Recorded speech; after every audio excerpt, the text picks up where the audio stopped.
Welcome to Crime Stories for Sleep. Tonight, before we begin, I want to ask you something simple. Where are you listening from, and what time is it for you right now? Think about that quietly. Let the question settle, and when you're ready, allow yourself to drift into the story. Asterisk. In the hours when most windows went dark and the streets emptied of their daytime urgency, something else awakened in the municipal buildings that lined the older districts. Not the harsh fluorescent awakening of emergency calls or late-night crises, but a quieter consciousness that settled into the bones of these structures. Like fog settling into valleys, the police headquarters on Meridian Street stood as it had for 67 years, its red brick facade weathered to the color of dried clay.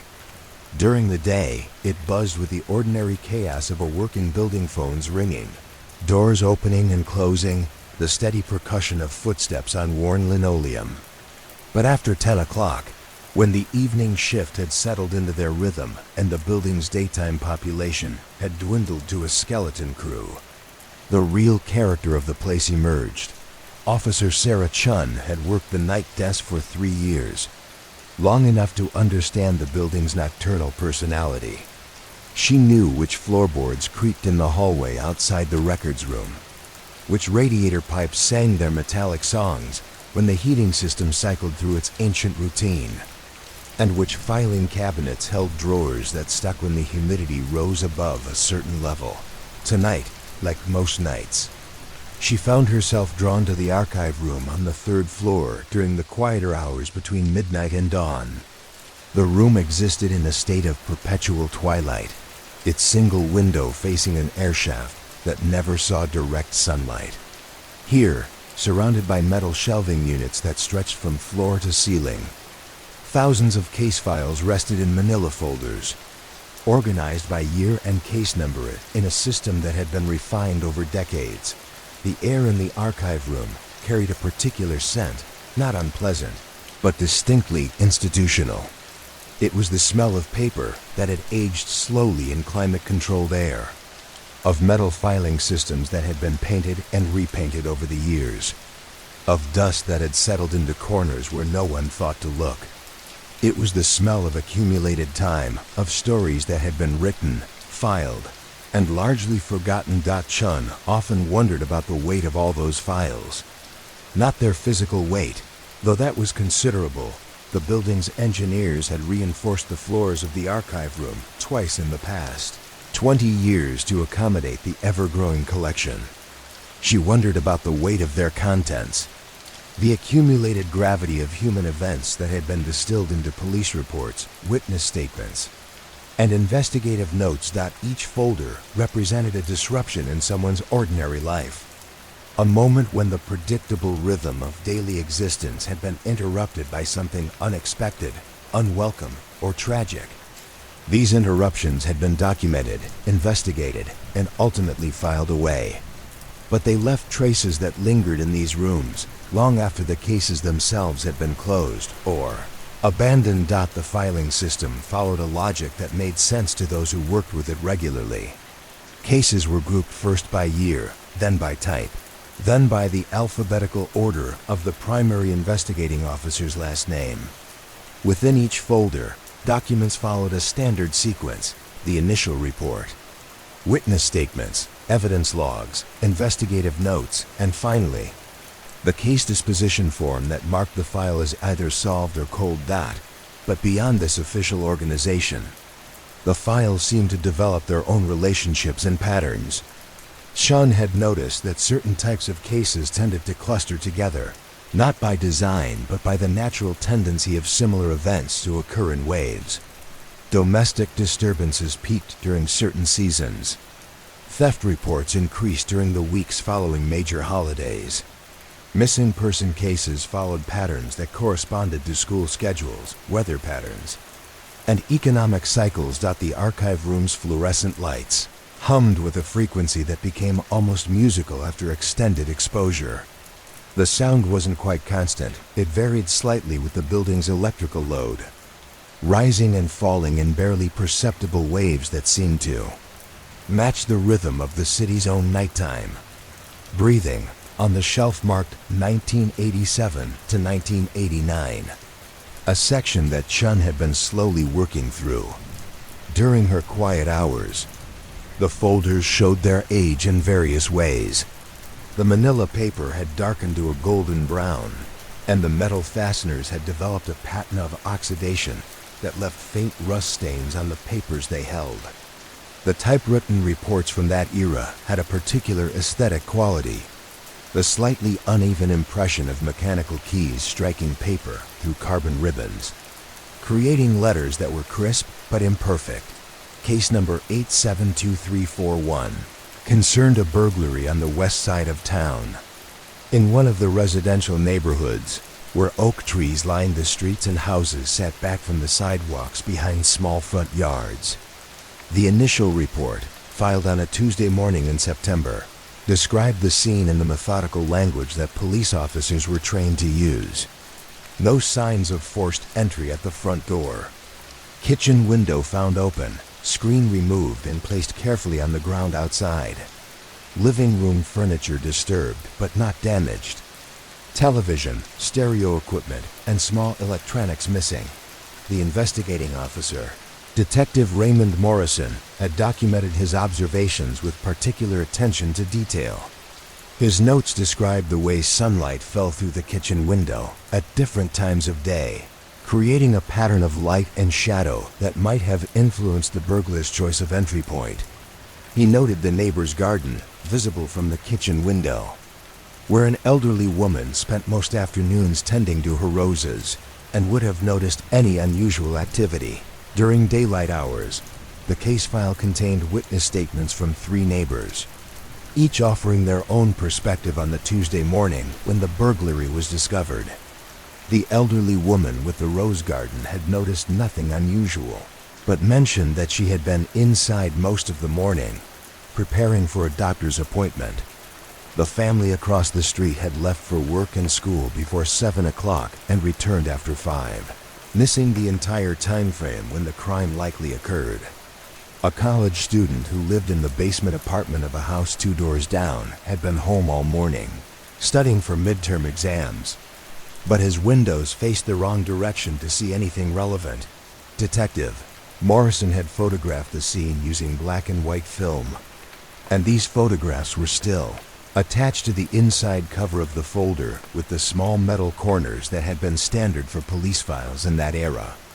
The images captured the ordinary disruption of the crime couch cushions askew, an empty entertainment center with disconnected cables trailing across the carpet, dresser drawers pulled open and contents scattered.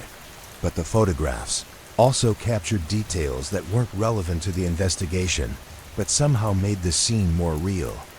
A coffee mug on the kitchen counter, half full of coffee that had grown cold.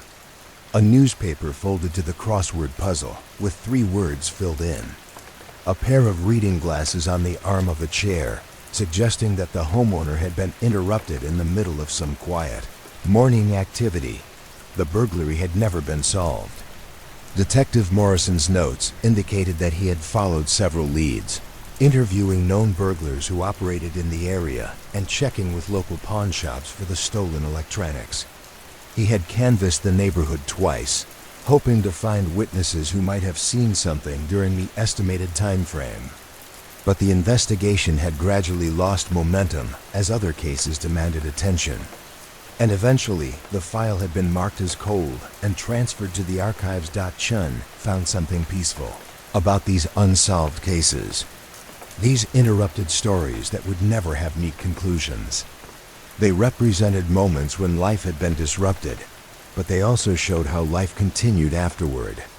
The homeowner had filed an insurance claim, replaced the stolen items, and presumably continued living in the house. The neighbors had returned to their routines. Detective Morrison had moved on to other cases, other investigations, other attempts to restore order to situations where order had been disrupted. In the filing system, case number 872341 sat between a domestic disturbance call that had resulted in no charges being filed and a missing person case that had been resolved when the teenager in Question returned home 3 days later with no explanation for her absence. These files represented the ordinary chaos of human existence, the constant low-level disruption that police departments existed to document and, when possible, resolve. The night shift at headquarters moved with a different rhythm than the day shift. Calls still came in, reports still needed to be written, and officers still patrolled their assigned areas. But everything happened more slowly, with longer pauses between events and more time to reflect on each situation before moving to the next. This slower pace made it easier to notice patterns, to see connections between cases that might not be obvious during the busier daylight hours. Chun had developed her own routines during these quiet hours. She would spend the first part of her shift handling whatever calls came in and completing the administrative tasks that accumulated during her absence. But after midnight, when the city settled into its deepest quiet, she often found herself drawn to the archive room, not for any official purpose, but simply because the space felt peaceful in a way that few places did. The building itself seemed to settle more deeply into stillness as the night progressed. The heating system would cycle on and off with mechanical regularity, sending warm air through the ductwork and creating subtle variations in temperature and air movement. The elevator would occasionally activate without explanation, rising or falling a few floors before stopping, as if responding to some ghostly summons that only it could detect. Outside the archive room's single window, the airshaft created its own microclimate of shadows and echoes. Rain would fall into this narrow space and create a sound like distant applause as it struck the metal fire, escape platforms that served the building's upper floors. Snow would drift down into the shaft and accumulate in corners, creating patches of white that would persist for weeks after the surrounding streets had been cleared. The folders themselves seemed to absorb these atmospheric changes, expanding slightly during humid weather and contracting when the air was dry. The papers inside would shift position minutely, settling deeper into their folders or rising toward the surface depending on conditions that were too subtle to measure but somehow significant enough to affect the physical materials that held these archived stories. Case number 80-80156 involved a series of vandalism incidents at Roosevelt High School during the winter months of that year. Someone had been breaking windows in the school's gymnasium, always during weekend nights when the building was empty. The pattern had continued for 6 weeks before the vandal was caught, a former student who had been cut from the basketball team and was expressing his frustration in this methodical, anonymous way. The case file contained detailed diagrams of the gym, showing which windows had been broken and in what sequence. Detective Morrison, who had also handled this case, had theorized that the vandal was working systematically around the building, perhaps planning to break every window in the gymnasium before moving on to another target.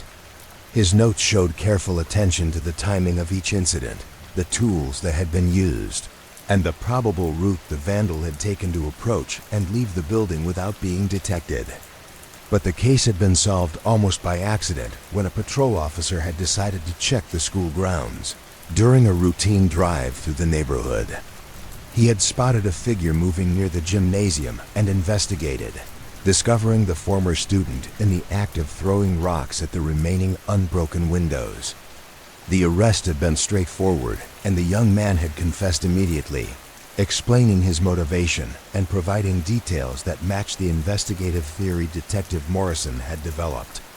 What made this case interesting to Chun was not the crime itself, which was relatively minor, but the way it illustrated the patience that police work required. Detective Morrison had spent weeks developing his theory, creating his diagrams, and trying to predict where the vandal would strike next. He had coordinated with school security and arranged for increased patrols in the area. But in the end, the case had been solved by chance, by an officer who happened to be in the right place at the right time. This pattern repeated itself throughout the files from that era. Careful investigation, methodical documentation, and systematic follow-up often interrupted by moments of luck or coincidence that rendered all the careful planning unnecessary. It suggested something about the nature of police work that wasn't always obvious to people. Outside the profession, the way that thoroughness and randomness work together to create results that neither could achieve alone.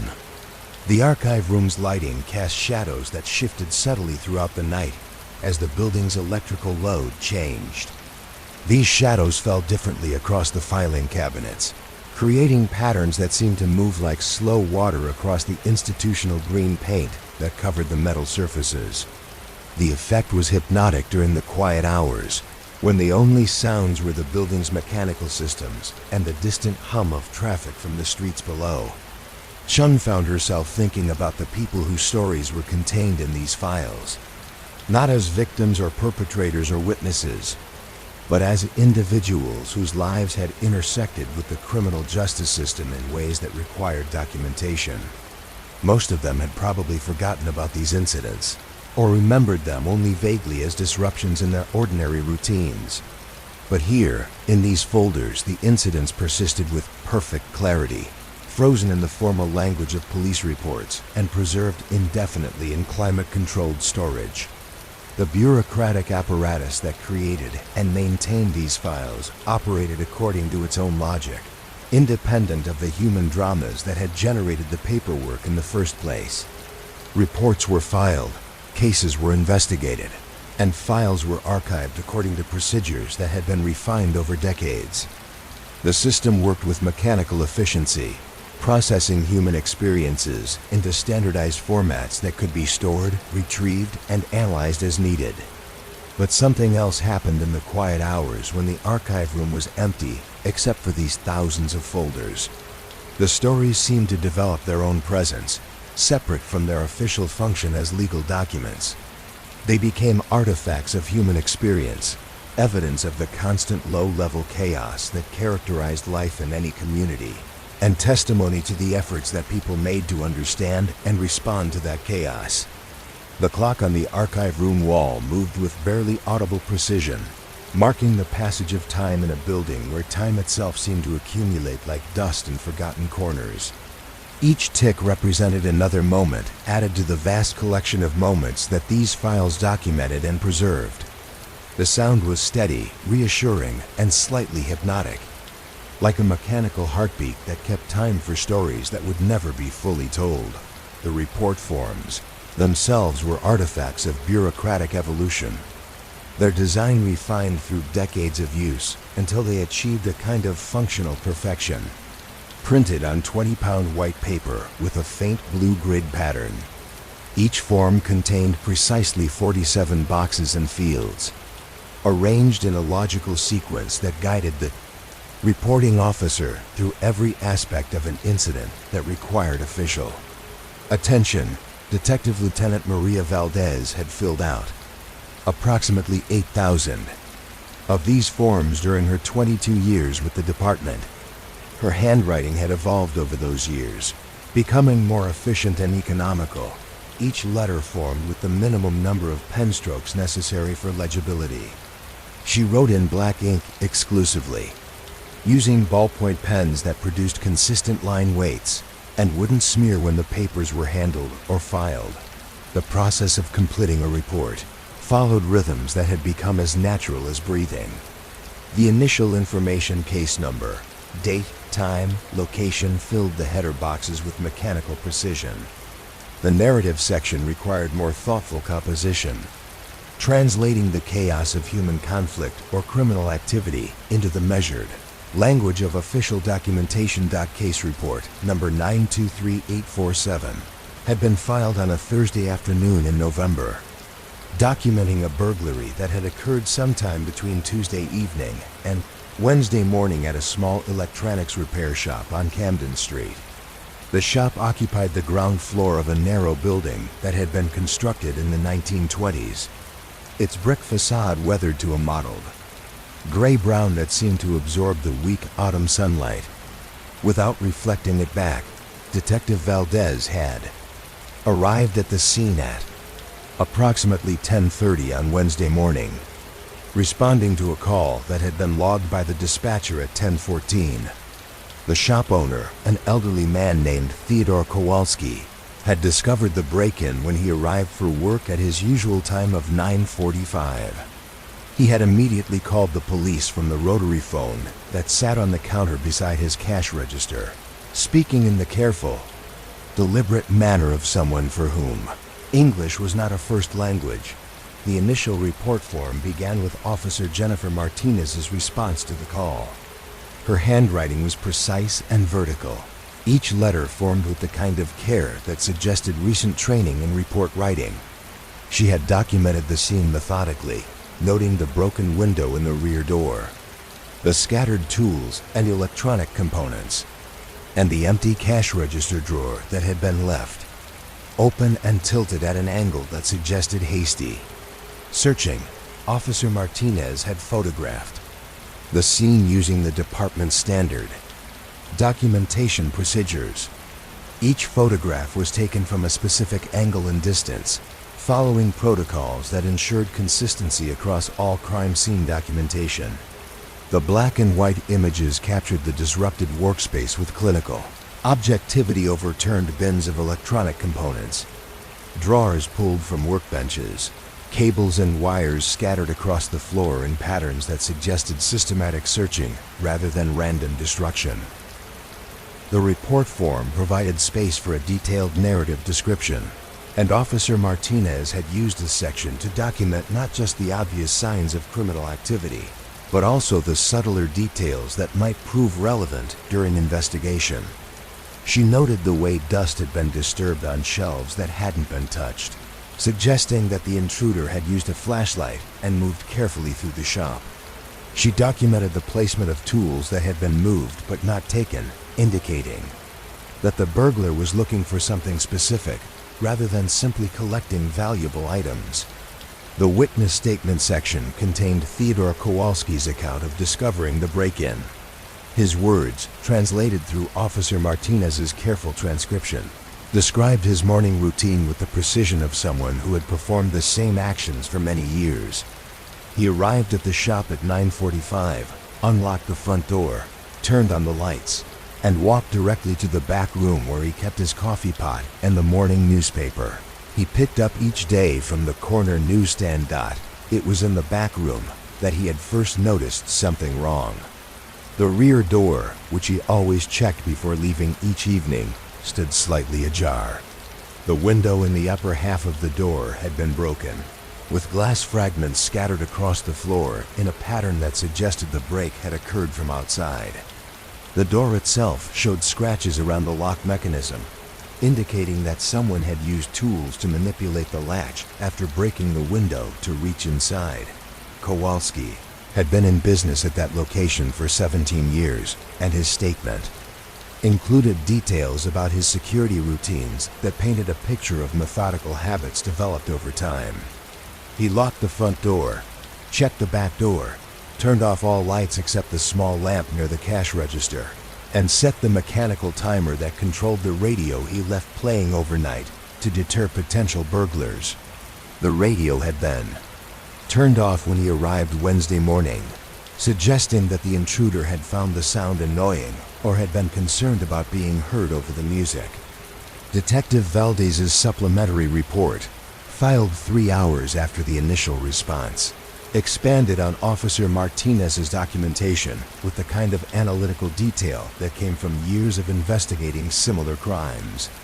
She had measured and photographed the tool marks around the door lock, comparing them to similar marks documented in other recent burglaries in the area. She had inventoried the shop's contents with Kowalski's help, identifying exactly which items had been taken and which had been moved but left behind. The missing items followed a pattern that Detective Valdez recognized from other cases. Small, valuable electronic components, computer memory chips, precious metal connectors, specialized testing equipment had been taken, while larger items like television sets and stereo equipment had been left undisturbed. The selection suggested someone with specific knowledge of electronics and access to markets where such specialized items could be sold. But the report also documented details that didn't fit the pattern of typical burglaries. The cash register had been opened but not damaged, suggesting that the intruder had somehow obtained the combination or had watched Kowalski open it during business hours. A locked filing cabinet in the back office had been searched, with papers scattered across the floor, but nothing appeared to be missing from the files. Most puzzling, the intruder had moved several heavy pieces of test equipment away from the walls, as if searching for something hidden behind them, but had carefully repositioned everything afterward. These anomalies required additional documentation, and Detective Valdez had used the report's continuation pages to record her observations and theories. Her writing style differed from Officer Martinez's careful printing. Valdez wrote in cursive, her letters flowing together in a script that suggested confidence and speed developed through years of practice. Her narrative descriptions included not just facts, but also interpretations, hypotheses about the intruder's motivations and methods that would guide the investigation's next steps. The evidence log section of the report documented every item that had been collected from the scene. Glass fragments from the broken window, tool marks lifted from the doorframe, fingerprint samples taken from surfaces that the intruder had necessarily touched. Each piece of evidence was assigned a number, photographed and placed before collection, and sealed in containers that were labeled with case information and chain of custody documentation. Detective Valdez had supervised the evidence collection personally, ensuring that proper procedures were followed at each step.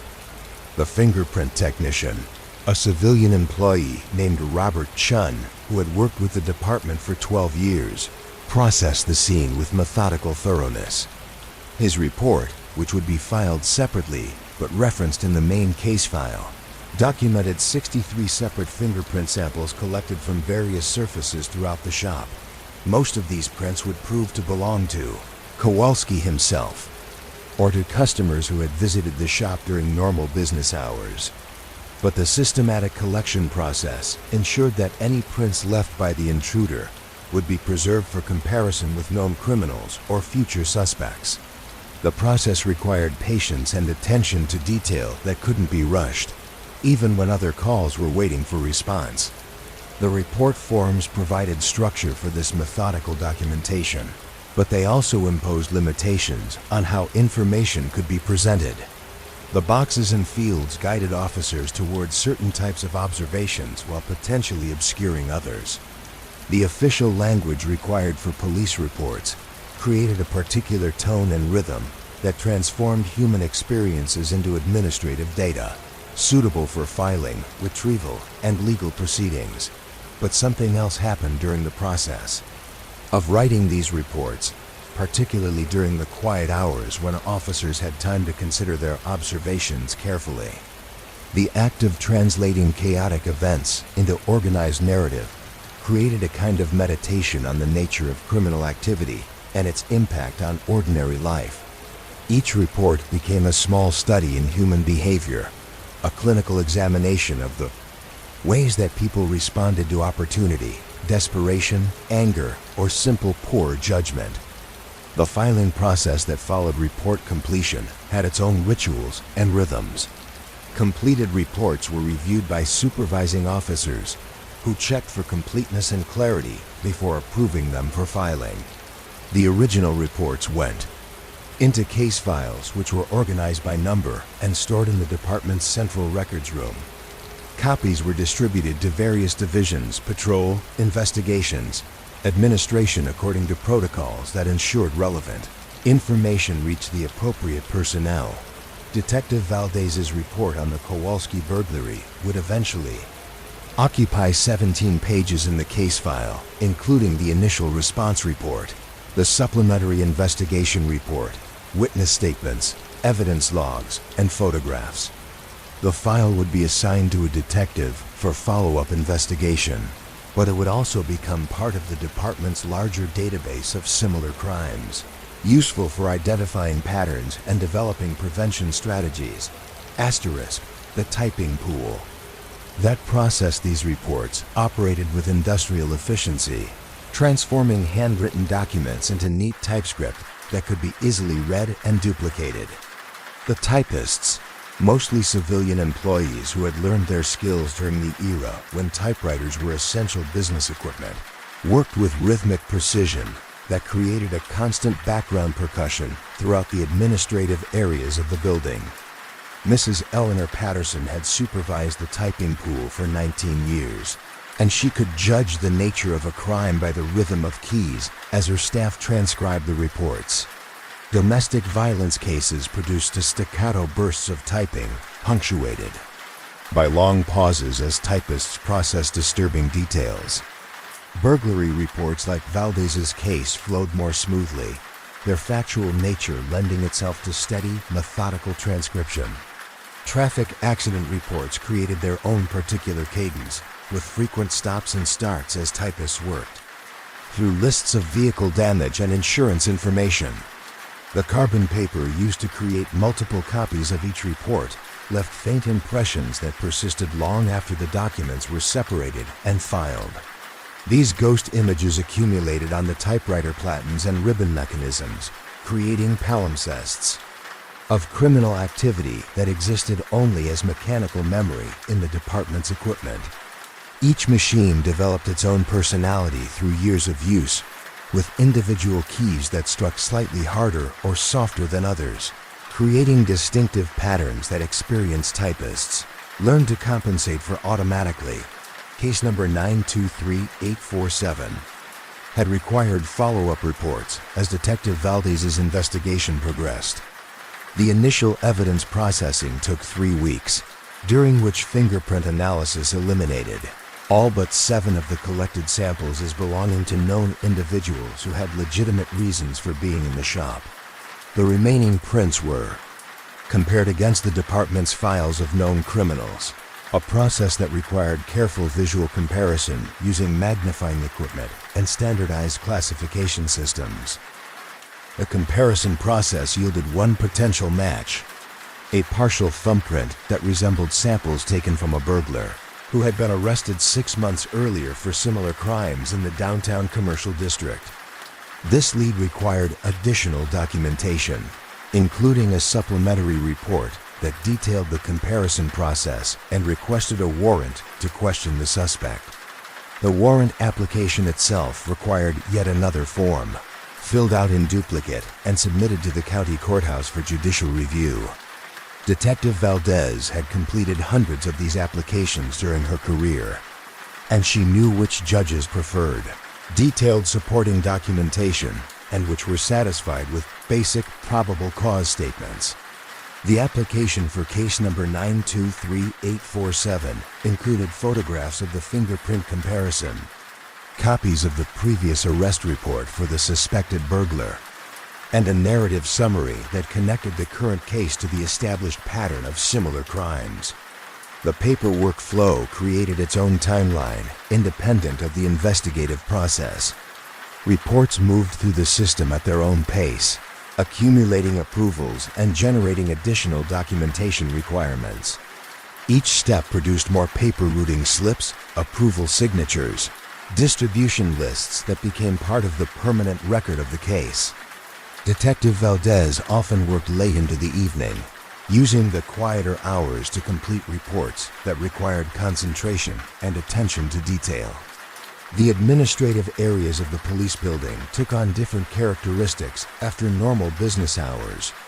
When the typing pool had gone home and the constant sound of conversation and telephone calls had diminished to occasional interruptions, the overhead fluorescent lights created shadows that moved subtly as the evening progressed and the building's electrical load shifted.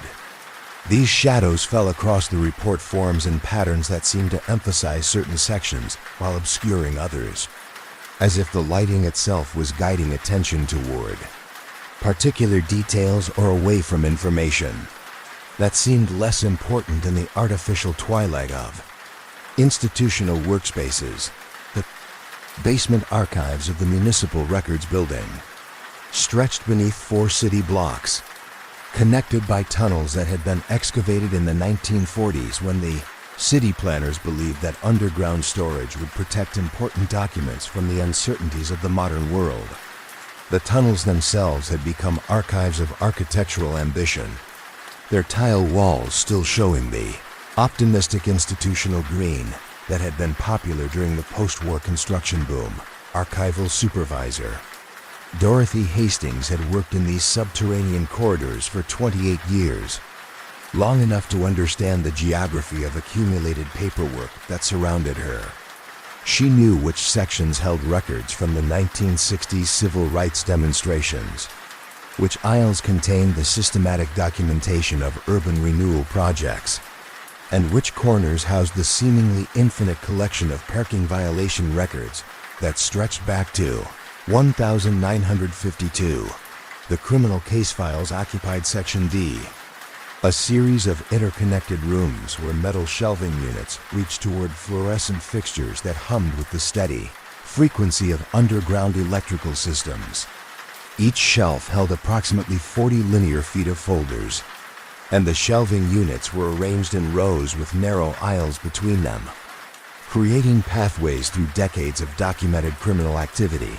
The air circulation system worked constantly to maintain proper temperature and humidity levels, but it also created subtle air currents that moved through the archives like invisible rivers. These currents carried microscopic particles of paper, dust, and carried away the moisture that naturally accumulated in underground spaces. The result was an atmosphere that felt artificially preserved, as if time itself moved more slowly in these protected depths.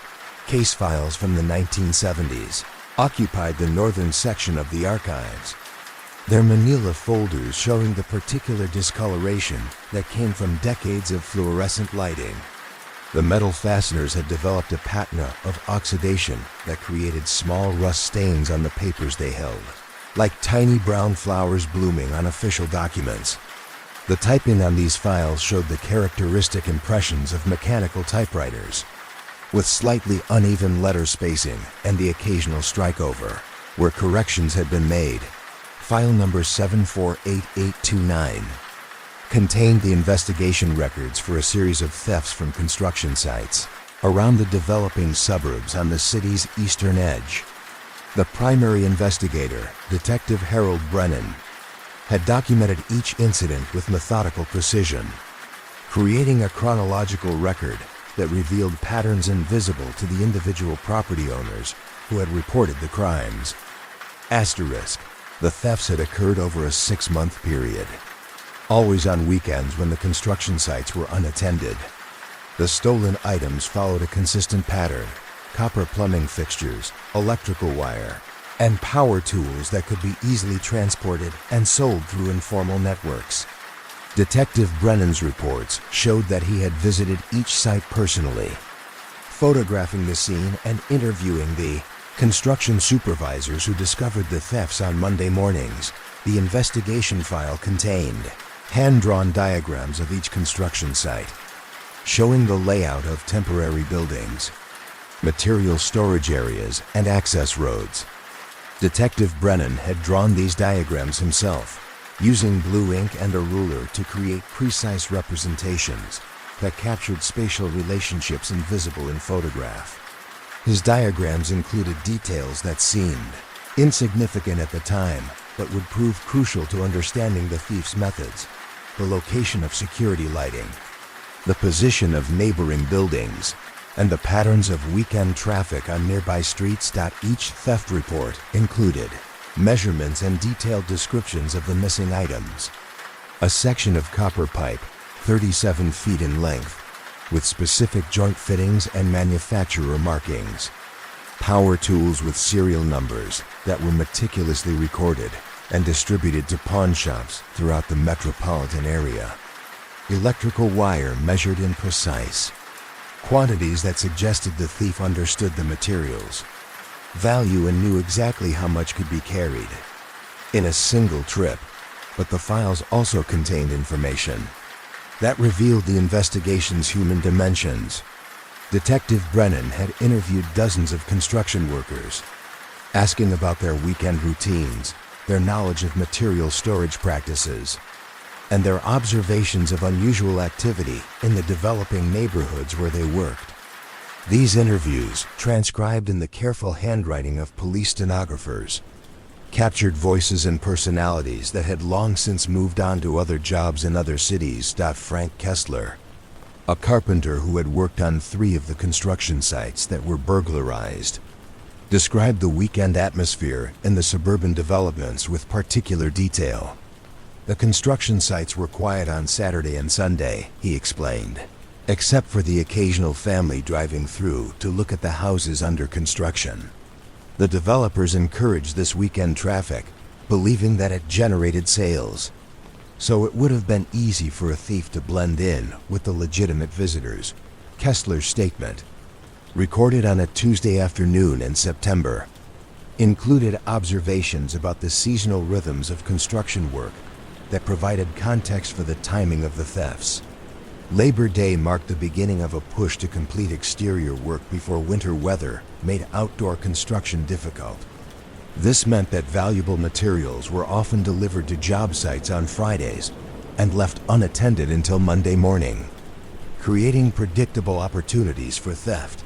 The stenographer who transcribed Kessler's interview, a civilian employee named Margaret Walsh, had developed her shorthand skills during the era when court reporting required real-time transcription without electronic assistance. Her handwriting showed the fluid efficiency of someone who could capture spoken words at their natural pace, translating the rhythms of conversation into the measured cadences of written language. The investigation had eventually identified a suspect through a combination of systematic police work and coincidental observation. Detective Brennan had established a pattern in the timing and location of the thefts that suggested the perpetrator was familiar with construction industry practices and had regular access to the suburban areas where the crimes occurred. This led him to focus on construction workers, material suppliers, and others whose work brought them into routine contact with the targeted sites. The breakthrough came when a pawn shop owner recognized one of the stolen power tools and provided information about the person who had sold it. The pawn shop records, maintained in accordance with city ordinances that required documentation of all transactions involving potentially stolen goods, included the seller's name, address, and physical description, along with photographs of the items being sold. The suspect, a 24-year-old construction worker named Dennis Murphy, had been employed by a roofing contractor who worked on several of the burglarized sites. Murphy's work schedule gave him intimate knowledge of material delivery patterns, security arrangements, and weekend access procedures. His employment records, subpoenaed during the investigation, showed that he had been present at each site during the weeks immediately preceding the thefts.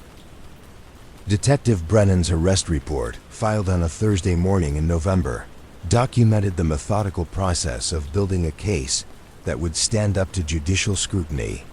The evidence included not only the pawn shop records and employment documentation, but also fingerprints recovered from a tool shed that Murphy had broken into during one of the thefts.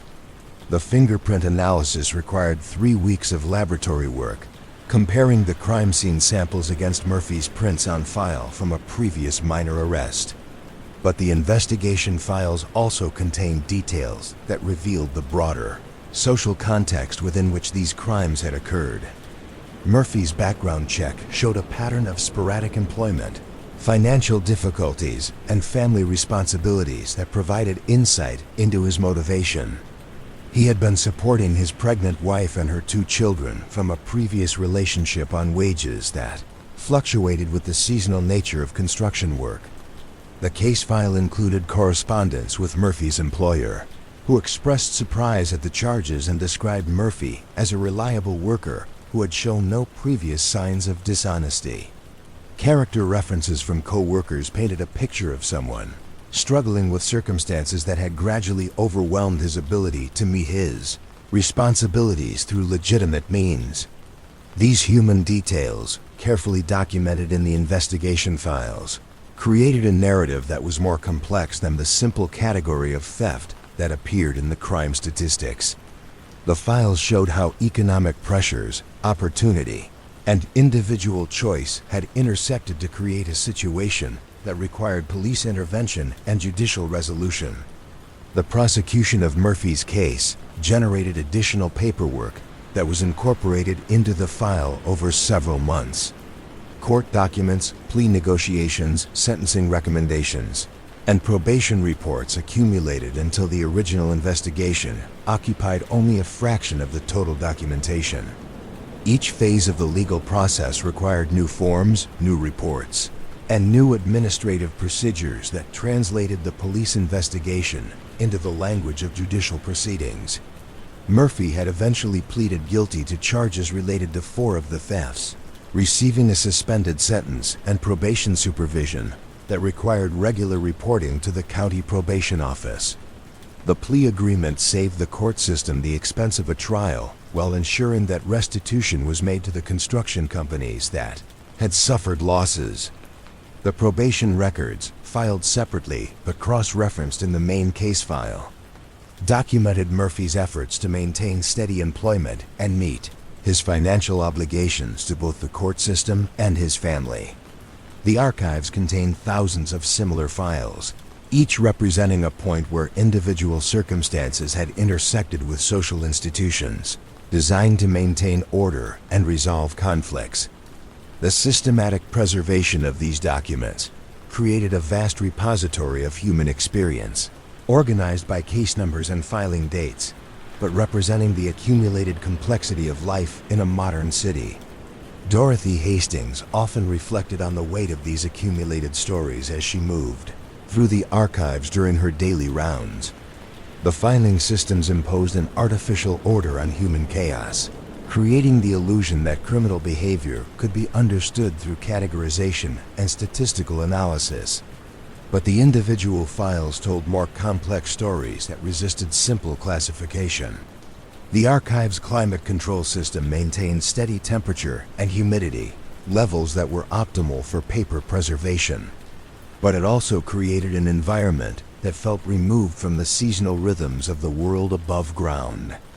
The steady air circulation and consistent lighting made it easy to lose track of time, to become absorbed in the detailed narratives that filled folder after folder without awareness of whether it was day or night in the city overhead. Section E contained files from the 1980s, when crime reporting had begun to incorporate new technologies while maintaining traditional documentation methods.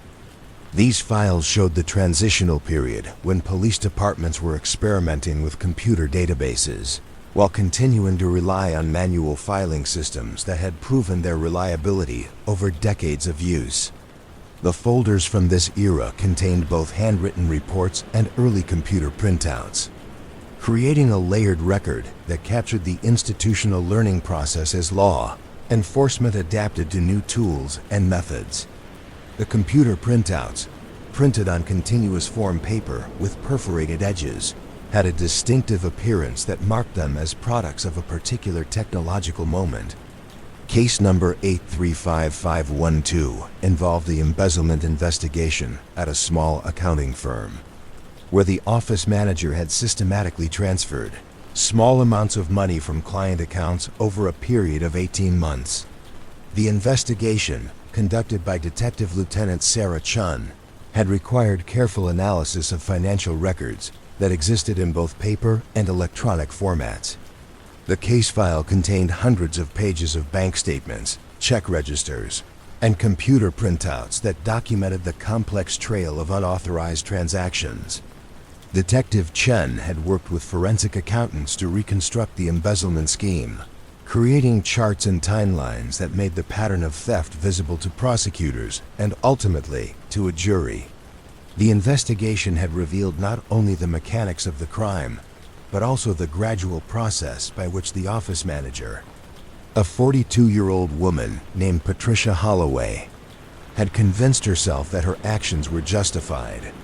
Holloway's statement, taken after her arrest, described financial pressures related to her mother's medical bills and her own. Divorce proceedings that had created what she saw as temporary need for money that she planned to repay. The file contained documentation of Holloway's attempts to cover her tracks, including falsified records and elaborate explanations for discrepancies that her supervisor had begun to notice. The investigation showed how small compromises had escalated into systematic theft as Holloway found it increasingly difficult to repay the money she had taken and increasingly easy to take more. But the case also illustrated the institutional vulnerabilities that had made the embezzlement possible. The accounting firm's internal controls, designed for a smaller operation with fewer employees, had not kept pace with the company's growth. The computer systems that were supposed to improve accuracy and oversight had actually created new opportunities for sophisticated theft by someone who understood both the technology and the business processes it was meant to support. The archives held countless files like these, each documenting not just criminal acts, but the complex circumstances that had made those acts possible. The systematic preservation of these records created an institutional memory that extended far beyond the individual careers of the police officers, prosecutors, and judges who had handled the original cases, built in 1967 during an era of civic optimism. The criminal courts building rose 7 stories above the downtown district, its facade constructed from Indiana limestone that had weathered to a soft gray that seemed to absorb light rather than reflect it. The building's architects had designed it with the institutional permanence that characterized public buildings of that era, creating spaces that would function efficiently while projecting the gravity and authority that the judicial system required. Night security. Supervisor James Morrison had walked these halls for 15 years, long enough to understand the building's nocturnal personality. After the last court session ended and the cleaning crews finished their work, the building settled into a different kind of existence. The mechanical systems that provided heating, cooling, and ventilation continued their cycles. But the human activity that gave the building its daytime purpose disappeared, leaving behind spaces that seemed to hold conversations with their own accumulated history. The main lobby stretched 3 stories high, its marble floors creating acoustic properties that transformed the smallest sounds into whispered echoes. During business hours, the space filled with the purposeful movement of attorneys, court personnel, witnesses, and summoned for jury duty. But after 8 o'clock in the evening, the lobby became a cathedral of civic architecture, its dimensions emphasizing the solitude of the single security guard, who made his rounds with methodical precision. Morrison's route took him through each floor of the building, checking courtrooms, judicial chambers, administrative offices, and the secure areas where defendants were held during trial proceedings. Each space had its own character, shaped by function and by the accumulated weight of the legal proceedings that had taken place there over the building's decades of operation. Asterisk. Courtroom 3A occupied the northeast corner of the 3rd floor, its windows facing the street where morning sunlight would illuminate the proceedings that began each day at 9 o'clock. The courtroom had been designed according to traditional principles that emphasized the formal hierarchy of legal proceedings.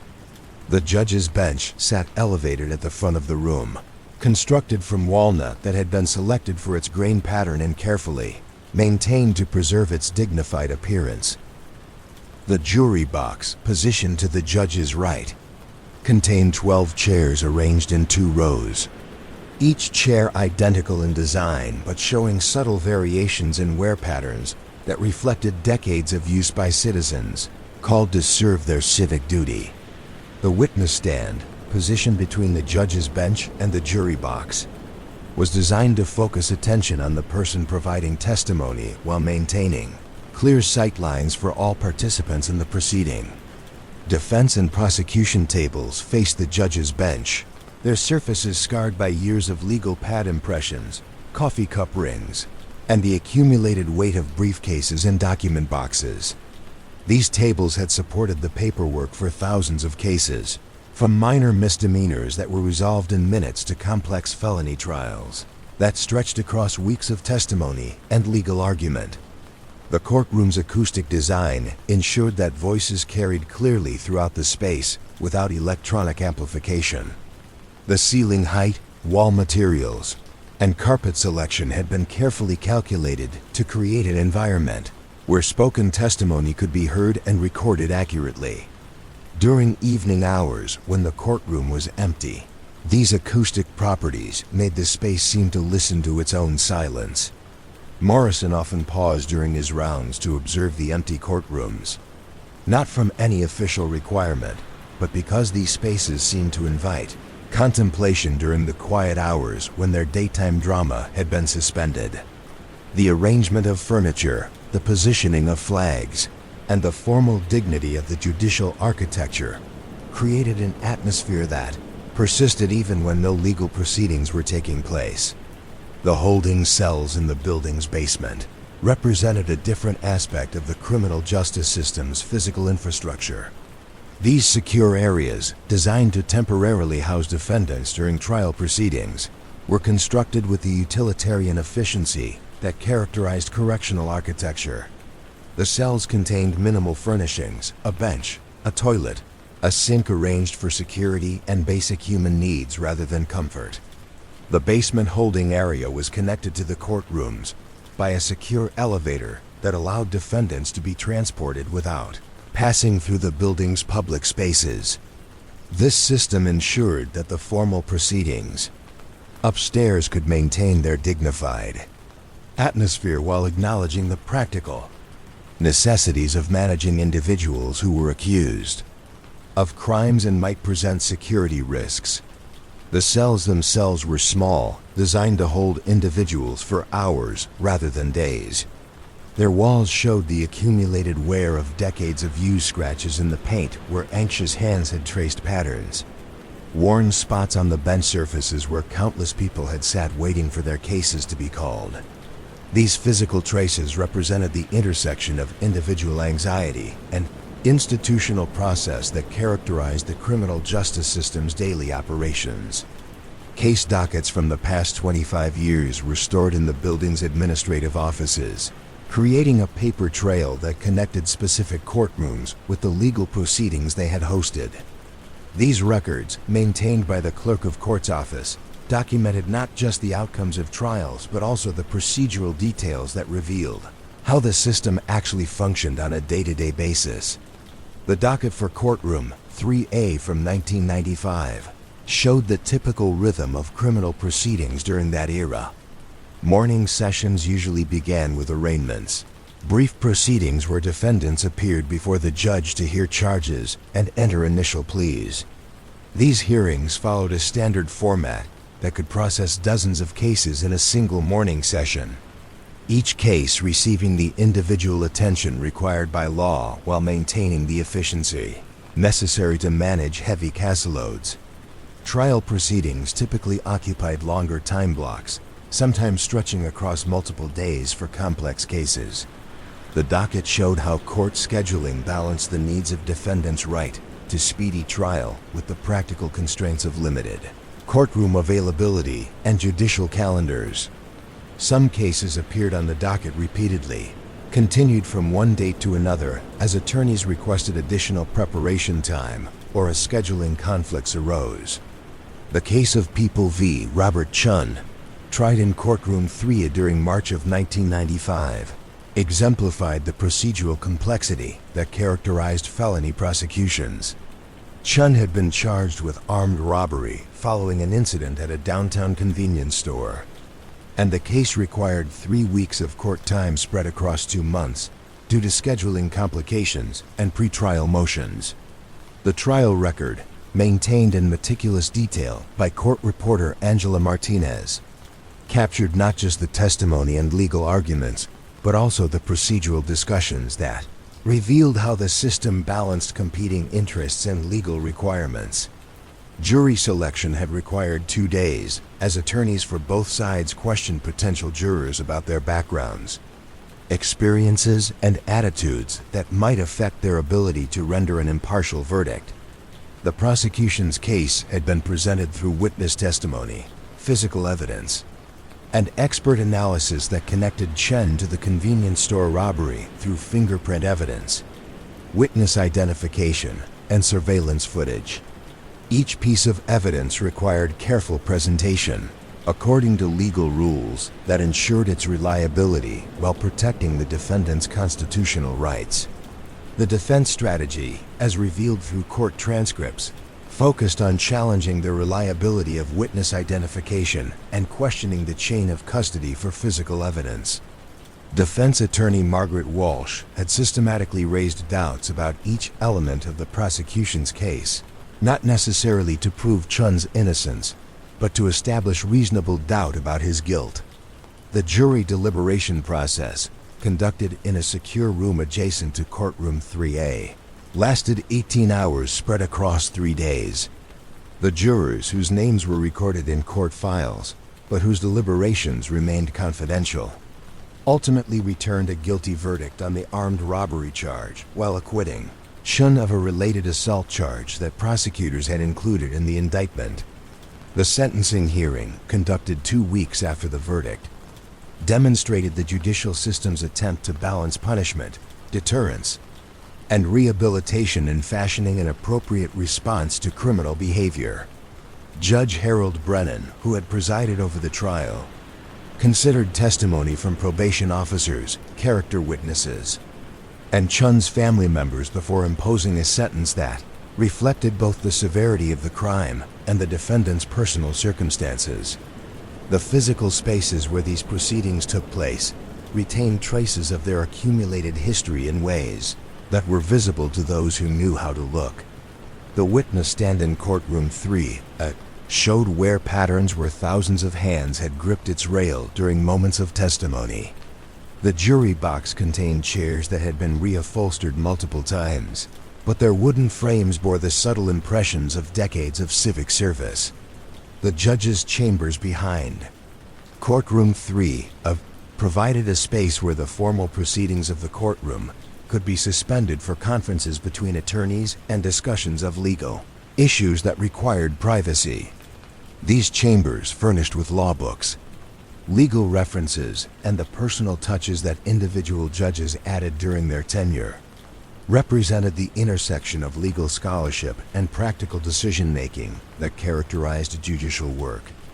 Judge Brennan's chambers reflected his 22 years on the criminal court bench through the accumulation of law books, legal periodicals, and case files that filled the built-in bookcases and occupied most of the available desk space. His judicial philosophy, revealed through his written opinions and sentencing practices, emphasized careful attention to legal precedent while maintaining sensitivity to the human consequences of judicial decisions. The chambers also contained the less formal evidence of judicial work, coffee cups that had sustained late-night reading of complex legal briefs, reading glasses that had been used to review thousands of pages of case law, and the comfortable chair where Judge Brennan spent quiet hours considering the weight of decisions that would affect defendants, victims, and their families for years to come. The building's law library, located on the 6th floor, served attorneys, judges, and court personnel who needed access to legal precedents, statutes, and judicial opinions that guided criminal proceedings. The library's collection included bound volumes of case reports dating back to the 1800s, creating a physical archive of legal reasoning that connected contemporary criminal cases to the historical development of American jurisprudence. Reference librarian Dorothy Chun had maintained this collection for 12 years, ensuring that the books, periodicals, and electronic databases remained current and accessible to the legal professionals who relied on them. Her work required understanding both the traditional research methods that attorneys had used for generations and the electronic resources that were gradually supplementing printed materials. The library's reading room, furnished with long wooden tables and comfortable chairs, provided space for the concentrated research that complex criminal cases required. During daytime hours, the room filled with attorneys preparing for trial, clerks researching legal points for judges, and law students completing internship assignments that gave them practical experience in criminal law practice. But during evening hours, when the building's daytime population had departed, the library became a repository of legal knowledge that seemed to wait patiently for the next day's questions and challenges. The bound volumes of case reports stood in orderly rows, their identical spines creating patterns of legal authority that stretched across decades of judicial decision-making. The building's evidence storage facility, located in a secure area of the basement, housed physical evidence from criminal cases that had been tried in the building's courtrooms. This climate-controlled space contained everything from firearms and stolen property to documents and photographs that had been presented during trial proceedings and needed to be preserved for potential appeals or future legal proceedings. Evidence custodian Michael Rodriguez had supervised this facility for 8 years, maintaining the chain of custody documentation that ensured the integrity of physical evidence throughout the legal process. His work required systematic attention to detail, as any error in evidence handling could compromise the prosecution of criminal cases and potentially result in wrongful convictions or acquittals. The evidence storage area was organized according to case numbers and storage requirements, with separate sections for different types of materials. Firearms were secured in locked cabinets with individual slots for each weapon. Documents were preserved in acid-free storage boxes that protected them from deterioration. Biological evidence was maintained in refrigerated units that prevented degradation that could compromise forensic analysis. But the evidence storage facility also represented the physical dimension of human tragedy and criminal behavior that the courtrooms upstairs processed through legal procedures.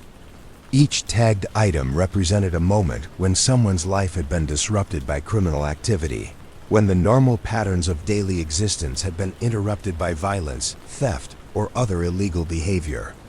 The building's architectural design created a physical separation between the public areas, where legal proceedings took place, and the secure areas where defendants were held or evidence was stored. This separation reflected the philosophical principles that guided the criminal justice system's operation, the presumption of innocence, the right to due process, and the need to balance public safety with individual rights.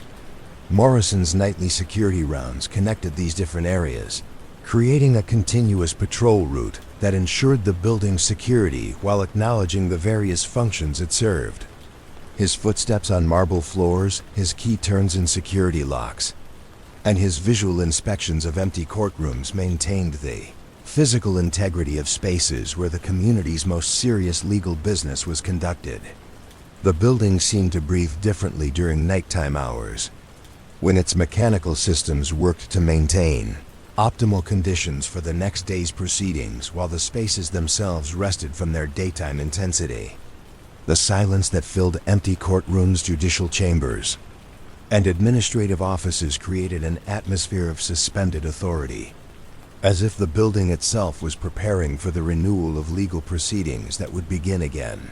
With each morning's docket called Maple Avenue stretched for 12 blocks through the Riverside District, its tree-lined sidewalks connecting modest, two-story homes that had been built during the post-war housing boom of the 1950s. The street followed the gentle curve of the river that gave the neighborhood its name, creating a meandering path that encouraged the slower pace of residential life and discouraged the through traffic that characterized the city's busier arteries. Community Relations Officer Patricia Valdez had walked this beat for 7 years, long enough to know which houses held elderly residents who appreciated a friendly wave during her evening patrol, which front yards belonged to families with young children who needed extra attention during school hours, and which corner stores served as informal gathering places where neighborhood information was exchanged through casual conversation. The rhythm of residential patrol differed from the urgent response calls that dominated police work in commercial and downtown districts. Here, Officer Valdez moved at walking pace, observing the subtle signs that indicated whether a neighborhood was maintaining its social fabric or showing stress from economic pressure, demographic change, or the gradual accumulation of small crimes that could eventually erode community confidence. House number 847 Maple Avenue sat mid-block on the north side of the street. Its brick facade weathered to a warm rust color that harmonized with the mature oak tree that shaded the front yard. The house had been home to the Morrison family for 16 years, long enough for them to become part of the neighborhood's institutional memory and to develop the kind of relationships with neighbors that created informal networks of mutual support and observation. Tom Morrison worked as a mechanical engineer at the aerospace plant on the city's south side, a 20-minute drive that took him through 3 different neighborhoods and gave him a daily perspective on how different parts of the city were developing. His wife Janet taught 4th grade at Roosevelt Elementary, the neighborhood school that served families within walking distance and created one of the community bonds that held the residential area together. Their daughter Emma, now 14, had grown up on Maple Avenue, progressing from tricycle rides on the sidewalk to bicycle explorations that gradually expanded her geographic knowledge of the surrounding blocks.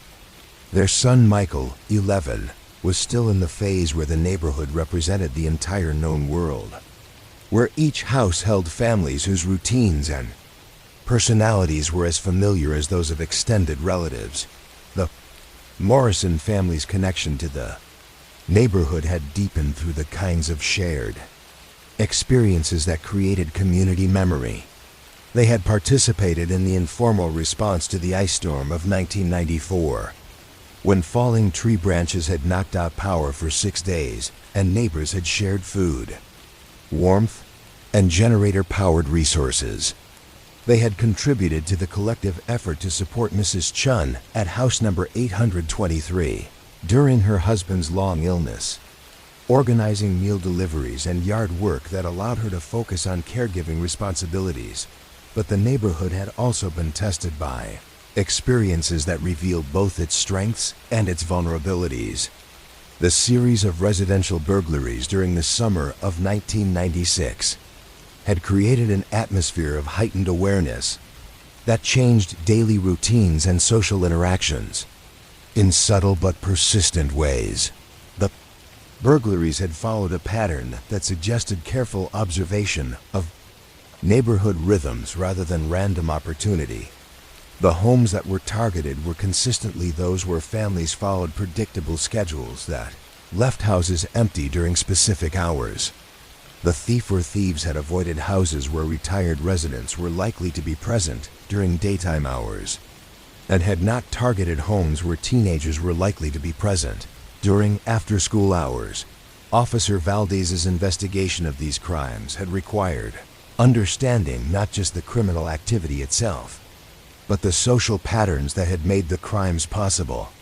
The neighborhood's strength, its predictable routines and mutual familiarity, had also created vulnerabilities that someone with patience and observational skills could exploit. The first burglary had occurred at the Patterson house, number 831, on a Tuesday afternoon in June, when both parents were at work and their twin daughters were attending summer camp.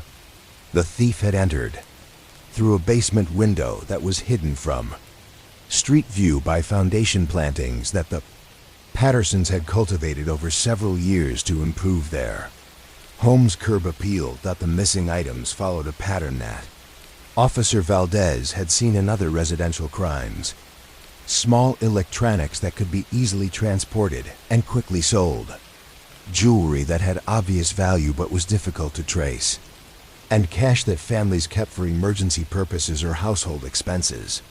The thief had avoided larger items that would require vehicles for transport and had left behind personal possessions that had sentimental value but little resale potential.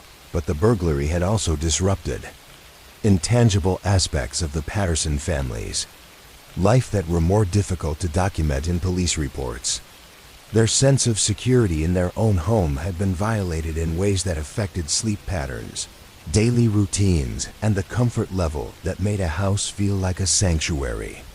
The knowledge that someone had been in their bedroom, had searched through their personal belongings, and had made decisions about what to take and what to leave behind created a psychological impact that persisted long after the missing items had been replaced. The second burglary at the Rodriguez house on number 854 had occurred 3 weeks later using similar methods and targeting similar items. Maria Rodriguez, a single mother who worked as a nurse at the county hospital, had arrived home from her evening shift to discover that someone had entered through her kitchen window and systematically searched the house for valuables. The timing of this burglary revealed additional aspects of the criminal's knowledge of neighborhood patterns.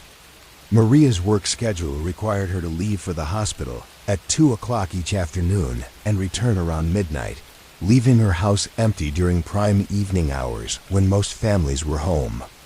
The thief had somehow learned this schedule and had chosen a night when Maria's teenage son was staying with his father for the weekend. Officer Valdez's interviews with neighbors revealed the informal surveillance networks that existed in residential communities. Mrs. Henderson, at number 856, had noticed an unfamiliar car parked on the street for several evenings during the weeks preceding the Rodriguez burglary, but had assumed it belonged to a visitor to one of the nearby houses. The Chun family at number 823 had observed someone walking through the neighborhood during afternoon hours, but had not thought to note the person's appearance or behavior since pedestrian traffic was normal for a residential area. These observations, insignificant when considered individually, created a pattern when Officer Valdez compiled them during her investigation. The burglar had conducted surveillance of the neighborhood over several weeks, learning family schedules and identifying security vulnerabilities through patient observation rather than impulsive opportunity. The investigation had also revealed the economic pressures that affected different families in ways that created varying levels of vulnerability to crime. The Patterson family's dual income provided financial security, but required both parents to maintain work schedules that left their house empty during predictable hours. Maria Rodriguez's single income required her to work evening shifts that maximized her earnings, but left her son unsupervised during hours when most families were together. The neighborhood's response to the burglaries had demonstrated both the community's resilience and the ways that crime could strain social relationships.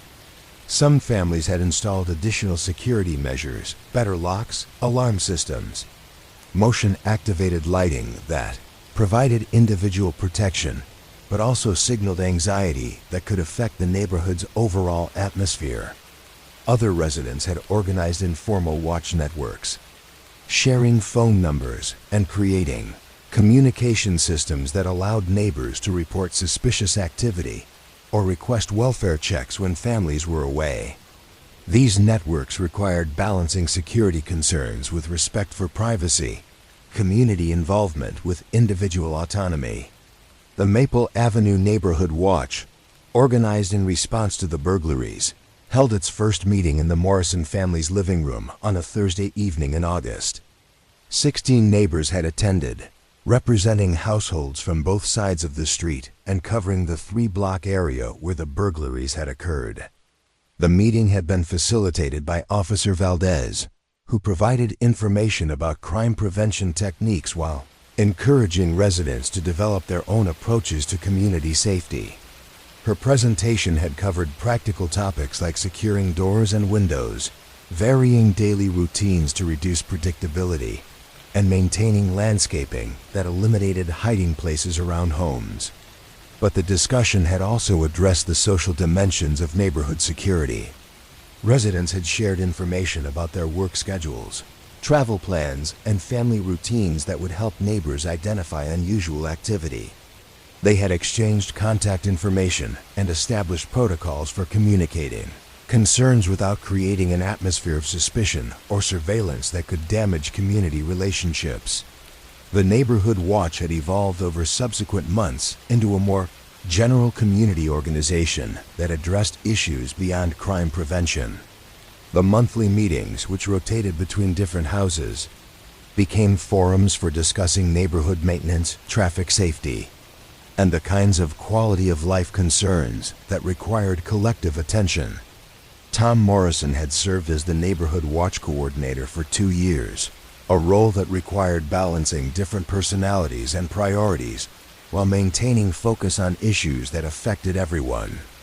His engineering background provided organizational skills that helped structure meetings and follow through on community projects, while his family's long residence in the neighborhood provided the relationships and credibility necessary for effective leadership.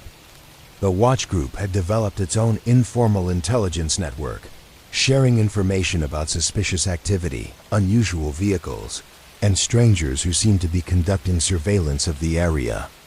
This information was passed along to Officer Valdez during her regular patrols, creating a partnership between professional law enforcement and community awareness that enhanced security without relying solely on official police presence.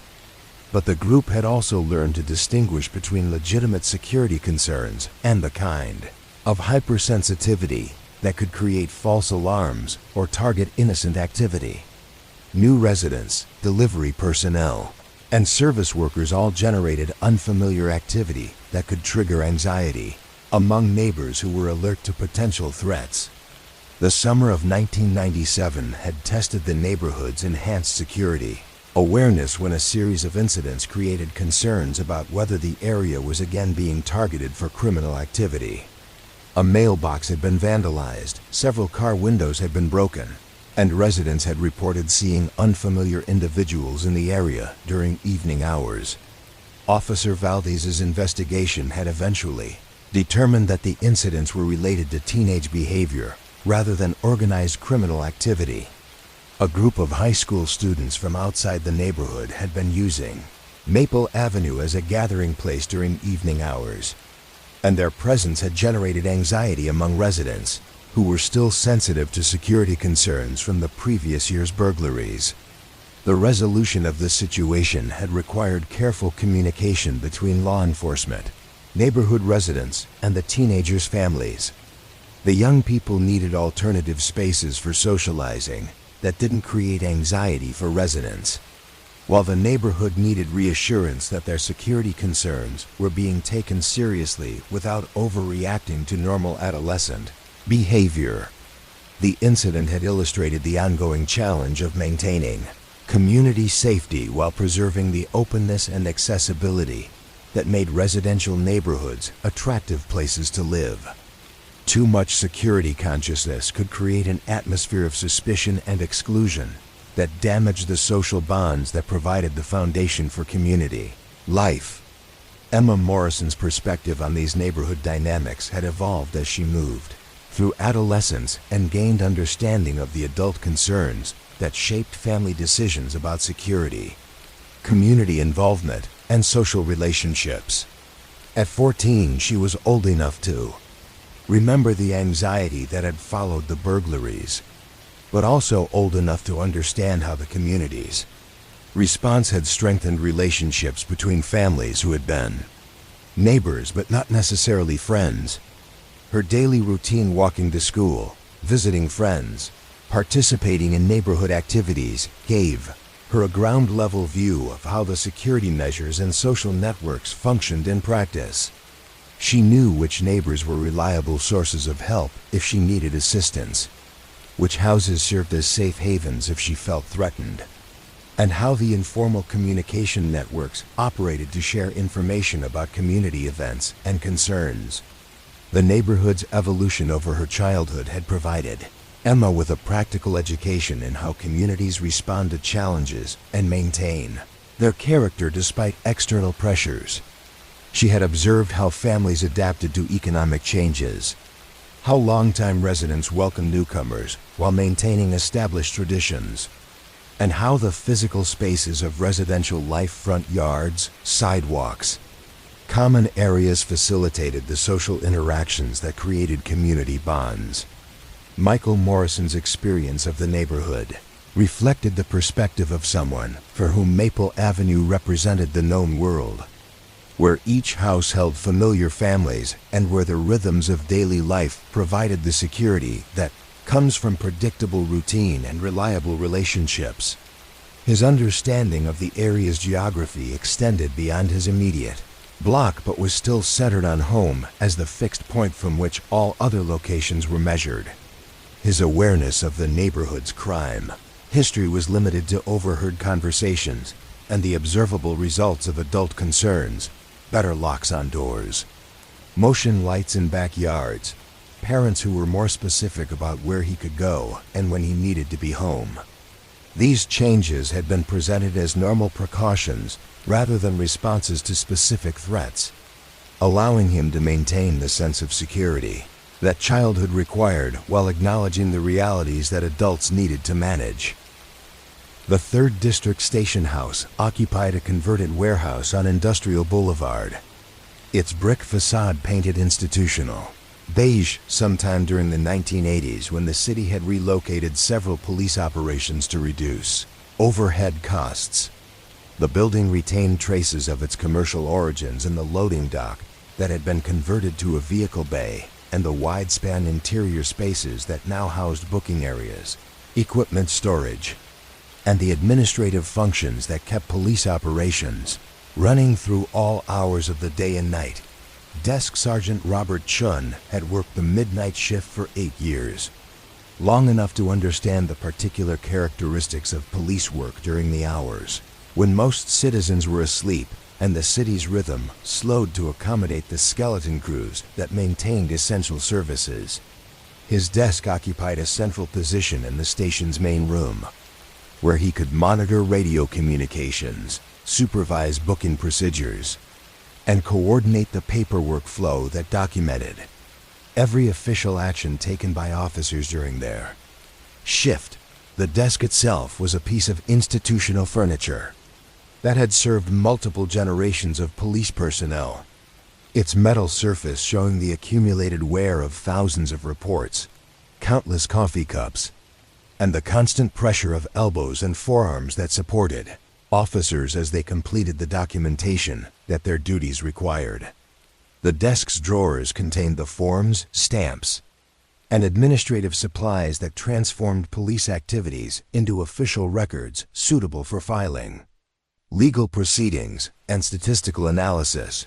Chun's responsibilities included maintaining the shift log, a chronological record of all calls for service, arrests, reports filed, and other activities that occurred during the 8-hour period from midnight to 8 in the morning. The log followed a standardized format that had been refined over years of use, ensuring consistency across shifts and providing supervisors with the information they needed to evaluate workload distribution, response times, and officer productivity. The log entries for a typical Tuesday night in October showed the characteristic rhythm of overnight police work. The shift began with the transition briefing from the evening watch, where supervisors shared information about ongoing investigations, suspects who might still be active in the area, and any special conditions that the midnight officers needed to know about. This briefing, conducted in the station's roll call room, created continuity between shifts while allowing each watch to develop its own operational style. The first hour after midnight typically involved completing paperwork from the evening shift, responding to calls that had been held for lower priority handling, and beginning the patrol routines that would continue throughout the night. Officers used this initial period to familiarize themselves with their assigned areas, checking on locations that required regular attention and establishing their presence in neighborhoods where visibility served as crime prevention.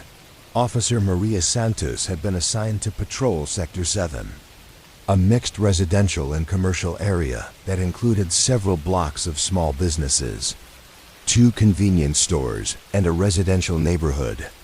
where most houses were occupied by working families who maintained early-to-bed schedules. That left the streets relatively quiet during overnight hours. Santa's patrol log documented her activities with the methodical precision that police work required. Her first entry, timestamped at 12:23 a.m., recorded a routine business check at Murphy's Market, a corner store that stayed open until midnight and had been burglarized 6 months earlier. The business check involved walking around the building's perimeter, testing door locks, and ensuring that security lighting was functioning properly.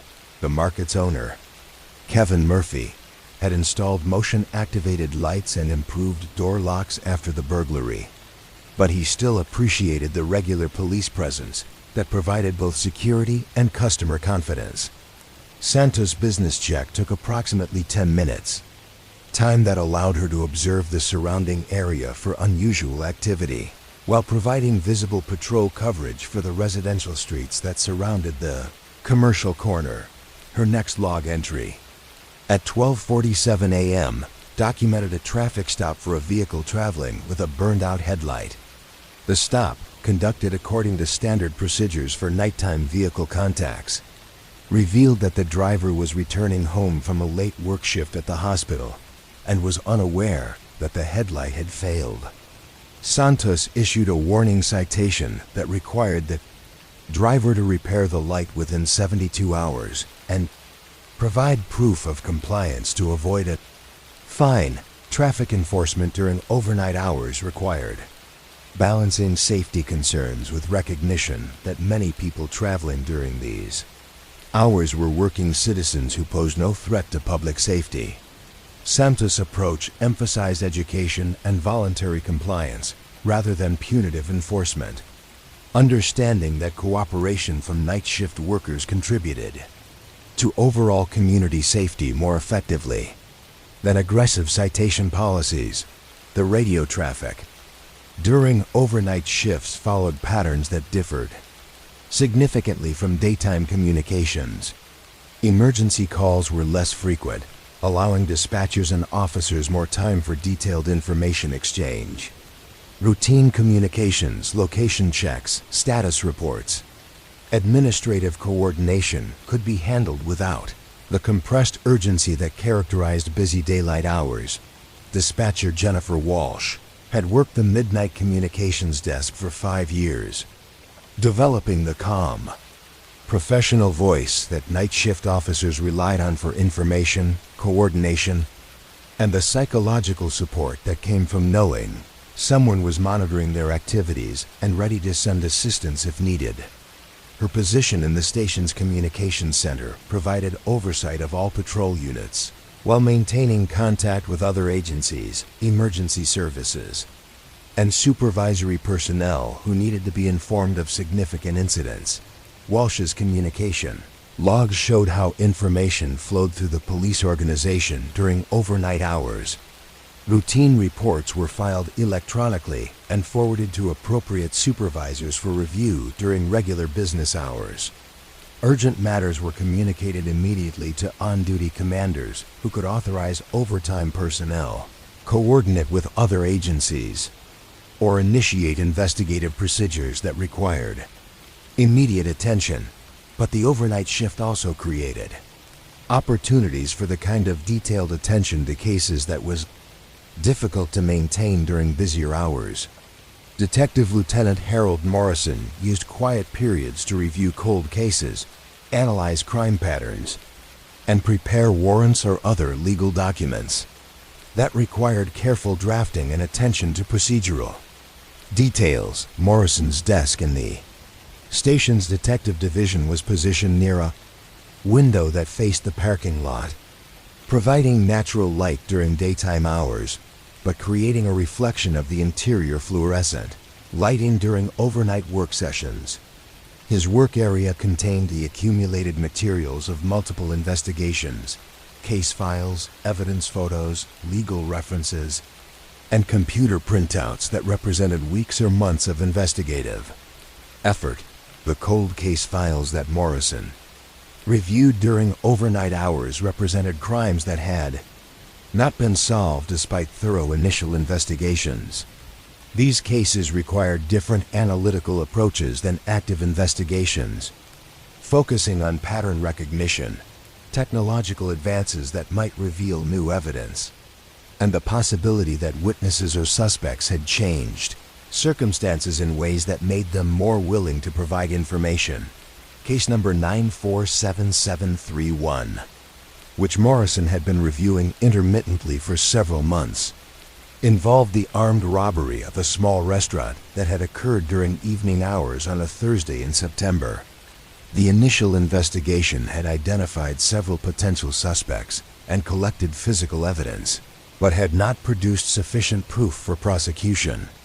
The case had been classified as an active pending new leads or information. Morrison's renewed attention to the case reflected his systematic approach to cold case review, which involved re-examining evidence with fresh perspective while considering whether new forensic techniques or investigative tools might reveal information that had been overlooked. During the initial investigation, his notes, written in the careful script he had developed during 23 years of police work, documented questions that required further research and connections that might link this case to other unsolved crimes. The restaurant robbery had occurred at Tony's Italian Kitchen, a family-owned establishment that served neighborhood customers during lunch and dinner hours. The robbery had taken place approximately 30 minutes after closing time, when the owner and his teenage son were cleaning the dining area and preparing the cash receipts for bank deposit. The initial investigation, conducted by Detective Sarah Valdez, had established that the robber had entered through the restaurant's rear door, which was normally kept locked but had been propped open to provide ventilation during the cleaning process. The intruder had been armed with what appeared to be a handgun and had demanded money from the cash register and the day's receipts that were being prepared for deposit. The physical evidence collected from the scene included fingerprints on the rear door handle, footprint impressions in the alley behind the restaurant, and witness descriptions provided by the owner and his son. The fingerprints had not matched any individuals in the police database, and the witness descriptions had been general enough to fit numerous potential suspects without providing distinctive identifying characteristics. Morrison's review of the case file focused on details that might have seemed insignificant during the initial investigation but could prove important when considered in the context of similar crimes that had occurred since.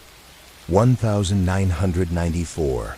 The robber's familiarity with the restaurant's closing procedures suggested local knowledge or previous observation of the business operations. The timing of the robbery, shortly after closing but while cleanup activities were still in progress, indicated planning rather than impulsive opportunity. The case file contained photographs of the crime scene that Detective Valdez had taken using the department's standard documentation procedures. These black and white images captured the restaurant's interior layout, the position of the cash register, and the rear door that had provided the robber's entry and exit route. The photographs also showed details that weren't directly relevant to the investigation, but provided context for understanding how the crime had occurred. The arrangement of tables and chairs, the location of light switches, and the sight lines that would have been available to the robber while committing the crime. Morrison's analytical approach involved comparing these scene details with similar information from other unsolved robberies, looking for patterns that might indicate the same perpetrator had committed multiple crimes. His comparison charts, drawn by hand on legal pad paper, documented similarities in method, timing, target selection, and physical evidence that suggested possible connections between cases. The overnight hours provided the uninterrupted time necessary for this detailed analytical work. During busier shifts, detective work was frequently interrupted by new cases, supervisory meetings, and court appearances that made sustained concentration difficult. But the midnight shift's slower pace allowed for the kind of methodical review that cold cases required. The station's break room served as an informal gathering place where officers could review paperwork, share information, and decompress from the psychological stress that police work created. The room contained a coffee maker that operated around the clock, vending machines stocked with snacks and beverages, and tables where officers could spread out reports or case files while taking brief breaks from patrol duties. The conversations that occurred in the break room during overnight hours reflected the different atmosphere that characterized night shift work. Officers had more time for detailed discussion of cases, philosophical conversations about crime and community safety, and the kind of professional reflection that busy daylight shifts rarely accommodated. Officer David Rodriguez, who had worked various shifts during his 12 years with the department, found that the midnight watch provided opportunities for community engagement that weren't available during busier hours.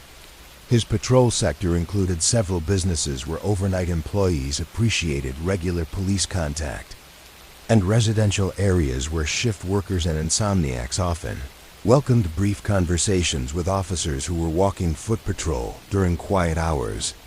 Rodriguez's patrol logs documented these community contacts with the same precision required for official police activities. His entries recorded conversations with security guards at office buildings, maintenance workers at all-night businesses, and residents who were outside during unusual hours for legitimate reasons. These contacts provided informal intelligence about neighborhood conditions while building relationships that enhanced community trust and cooperation with police. The paperwork requirements for overnight shifts were identical to those for other watches, but the quieter pace allowed for more thorough completion of reports and more careful attention to documentation details. Officers used the additional time to review their reports for accuracy, completeness, and clarity, ensuring that the information would be useful for follow-up investigations and legal proceedings. Sergeant Chun's supervisory responsibilities included reviewing all reports completed during the shift, checking for compliance with departmental standards and legal requirements. His review process involved more than simple proofreading. He evaluated whether officers had collected all relevant information, followed proper procedures, and documented their activities in ways that would support prosecution if cases went to trial. The shift log that Chun maintained throughout the night provided a comprehensive record of all police activities within the district, creating documentation that would be reviewed by day shift supervisors and incorporated into broader analyses of crime patterns, resource allocation, and departmental performance. His log entries captured not only major incidents and arrests, but also the routine activities that constituted the majority of police work: business checks, traffic enforcement, community contacts, and administrative tasks. The building itself seemed to settle into a different rhythm during overnight hours, when the daytime population of administrators, investigators, and support personnel was replaced by the smaller night shift crew. The mechanical systems that provided heating, cooling, and ventilation continued their cycles, but the ambient noise level dropped significantly, creating an atmosphere that was more conducive to concentration and detailed work.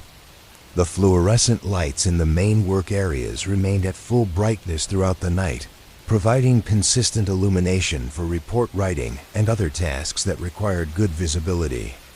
But the lighting in less used areas was reduced to energy saving levels that created a sense of the building's nighttime personality, different from its daytime character, but equally functional for the work that needed to be accomplished.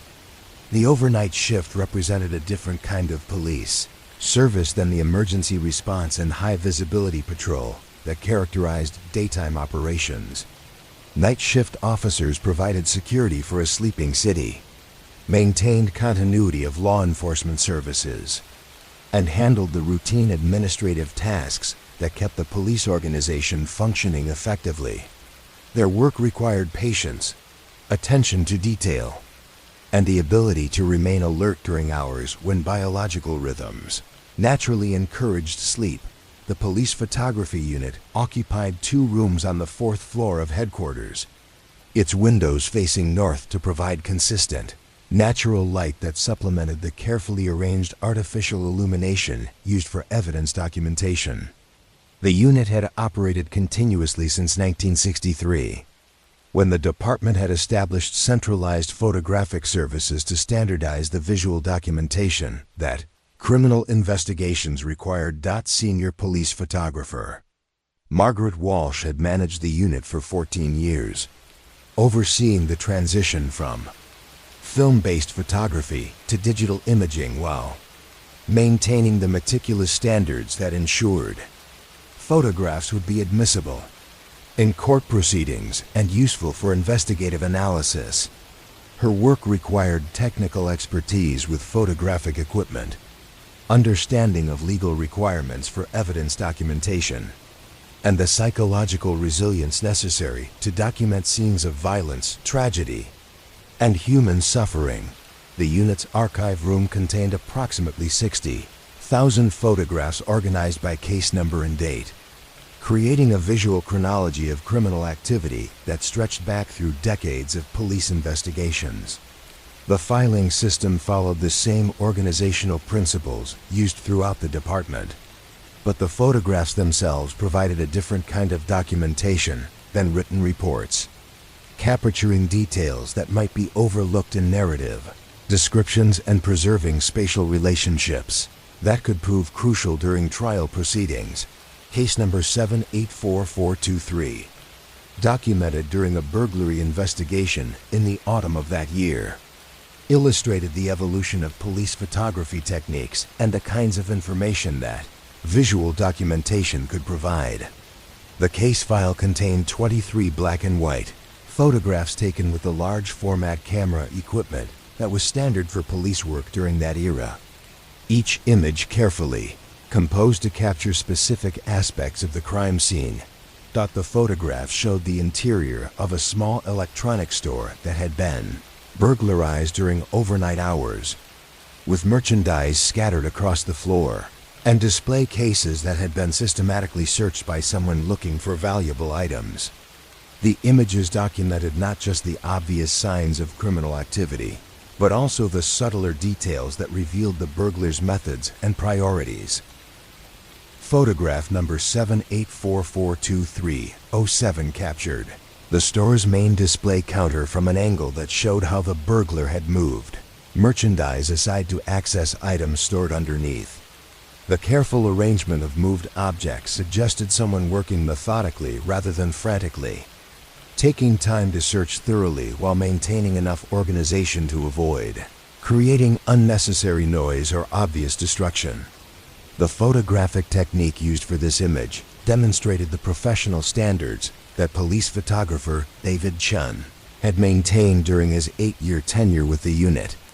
The lighting arrangement eliminated shadows that could obscure important details, while the camera angle provided perspective that would allow investigators and, potentially, jury members to understand the spatial relationships between different elements of the crime scene. Photograph number 78442312 documented tool marks on the store's rear door, where the burglar had used a pry bar or similar implement to force entry. The close-up image showed the specific characteristics of the tool marks with sufficient detail to allow comparison with similar marks from other crime scenes, potentially linking this burglary to other cases through physical evidence analysis. The photographic documentation of tool marks required particular technical skill, as the images needed to capture both the overall pattern of the damage and the minute details that could provide identification characteristics. Jun had used angled lighting to create shadows that emphasized the three-dimensional aspects of the tool marks, while ensuring that the overall exposure properly recorded the metal surface texture and paint damage that surrounded the forced entry point. The case file also contained photographs taken during the follow-up investigation, including images of recovered stolen merchandise and documentation of the suspect's arrest. These supplementary photographs created a visual narrative that connected the crime scene documentation with the investigation's resolution, providing continuity that would support prosecution efforts if the case proceeded to trial. The arrest photographs, taken according to standardized procedures for booking documentation, showed the suspect from multiple angles using consistent lighting and background arrangements. These images served both identification purposes and legal requirements, ensuring that defense attorneys would not be able to challenge the prosecution based on inadequate or prejudicial photographic evidence. Police photographer Margaret Walsh's approach to crime scene documentation reflected both technical expertise and sensitivity to the human dimensions of criminal activity. Her photographs captured the objective details that investigations required while maintaining professional distance from the emotional impact that violent crimes could create. This balance required psychological discipline that was developed through experience and supported by the institutional structures that helped police personnel cope with repeated exposure to human tragedy. The photography unit's equipment had evolved significantly during Walsh's tenure, transitioning from film-based systems that required chemical processing to digital cameras that provided immediate results and simplified storage procedures. But the fundamental principles of police photography remained constant: accurate documentation, consistent techniques, and attention to details that might prove significant during investigation or prosecution. The unit's darkroom, still maintained for processing film from specialized equipment, represented the traditional craft aspects of police photography that were gradually being replaced by digital technology. The darkroom's red-lit environment, with its chemical baths and enlargement equipment, required skills that had been passed down through generations of police photographers who had learned their techniques through apprenticeship and hands-on experience. Senior technician Robert Morrison, who had worked in the darkroom for 12 years before the unit's digital transition, maintained the chemical processing equipment for cases that still required film-based documentation. His expertise with traditional photographic techniques provided continuity with the department's historical methods while supporting the specialized applications where film photography still offered advantages over digital alternatives. The storage system for photographic evidence reflected the same organizational principles used throughout the police department, but required additional considerations for the physical preservation of images that could deteriorate over time if not properly maintained. Temperature and humidity control, protection from light exposure, and systematic handling procedures ensured that photographs would remain usable for decades after they were initially created. Case number 852247 provided an example of how photographic documentation supported complex investigations that extended over multiple months. The case involved a series of vandalism incidents at several high schools, where someone had been spray painting graffiti on buildings during weekend nights when the schools were unoccupied. The photographic documentation for this case included not just images of the vandalism itself, but also systematic documentation of the surrounding areas that might provide clues about the perpetrator's methods and identity.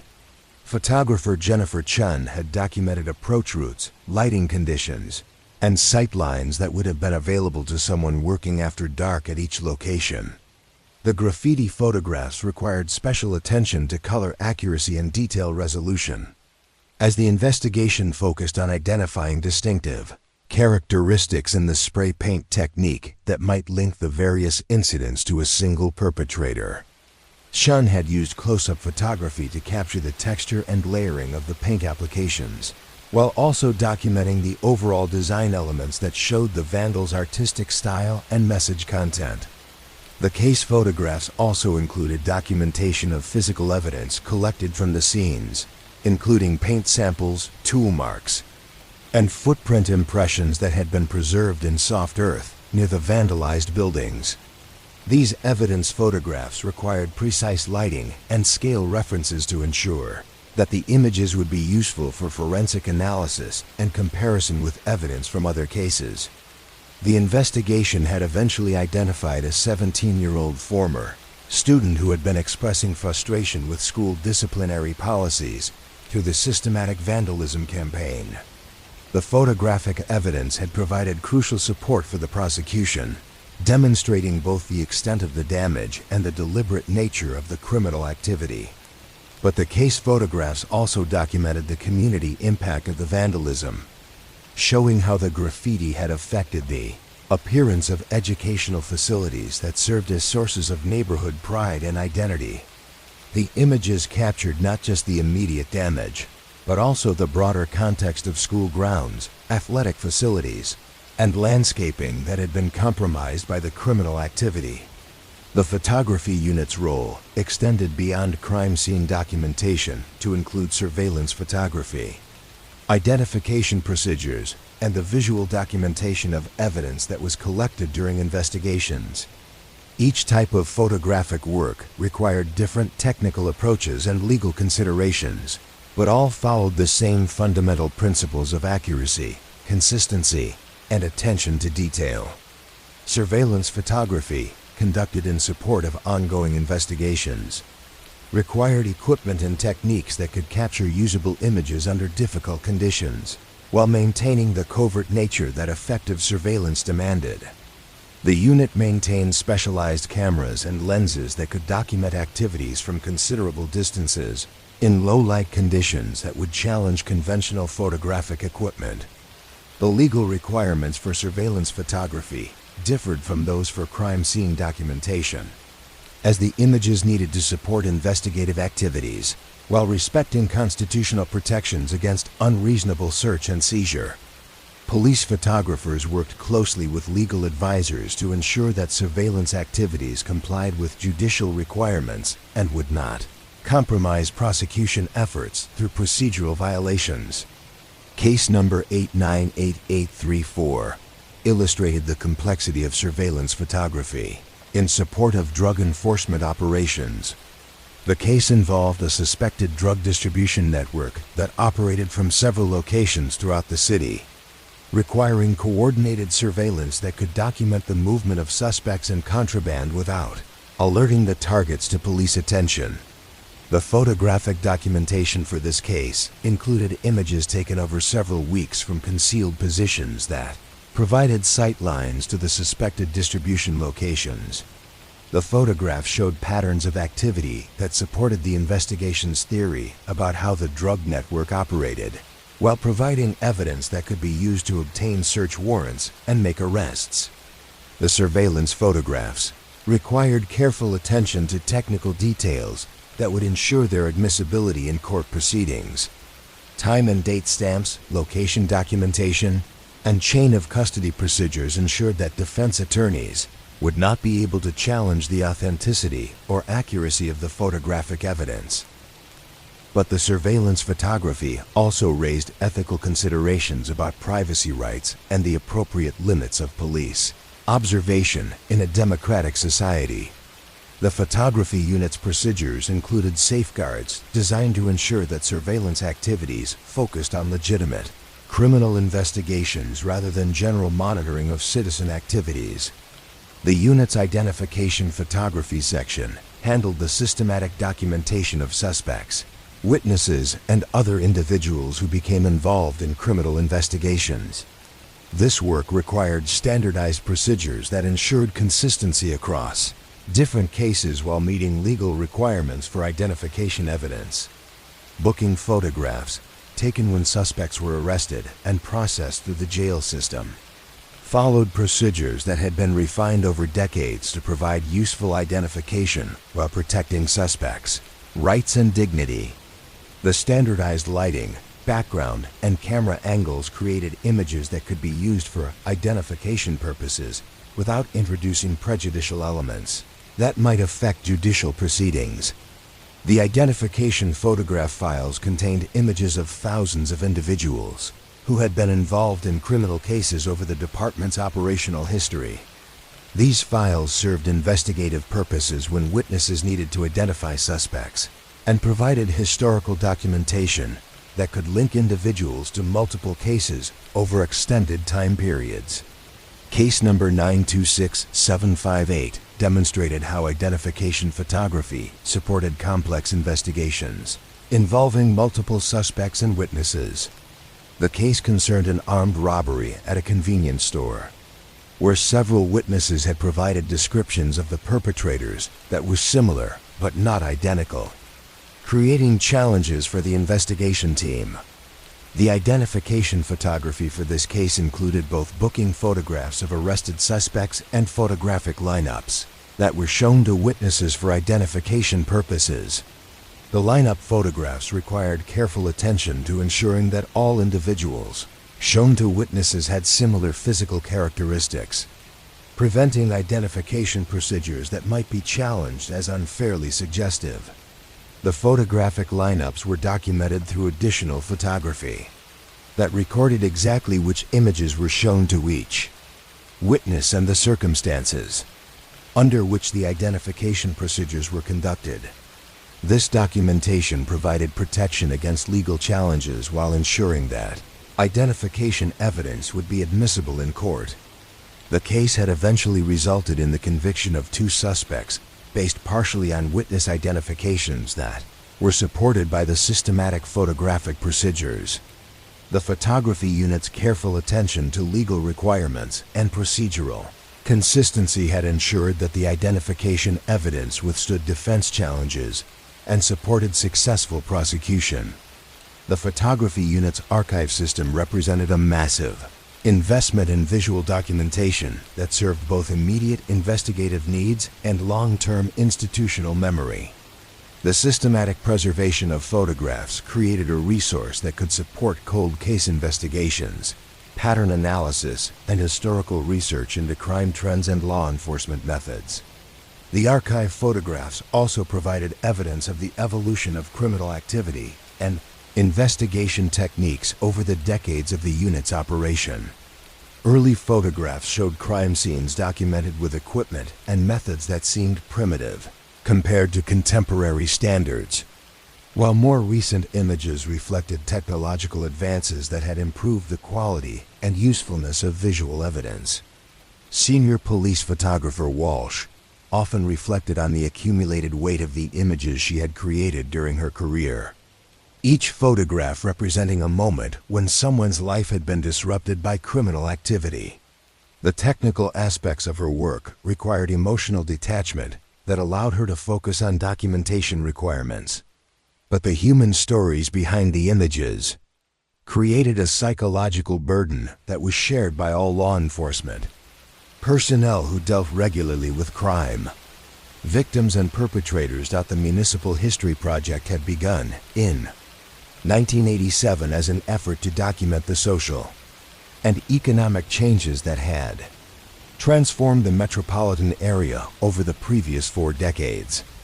But the project's scope had gradually expanded to include the criminal justice aspects of urban development, creating an oral history archive that captured perspectives from police officers, prosecutors, defense attorneys, and community members who had witnessed the evolution of crime and law enforcement in their neighborhoods. Project coordinator Dr. Sarah Chen had conducted over 300 interviews during the project's 12-year existence, using methodology that encouraged subjects to reflect on their experiences while maintaining objectivity about controversial or sensitive topics.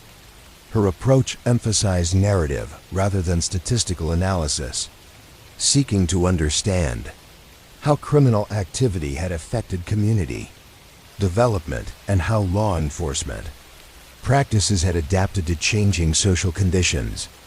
Interview archive occupied climate-controlled storage facility in the University District, where hundreds of hours of recorded conversations were preserved alongside transcribed documents and supporting materials that provided context for the oral histories.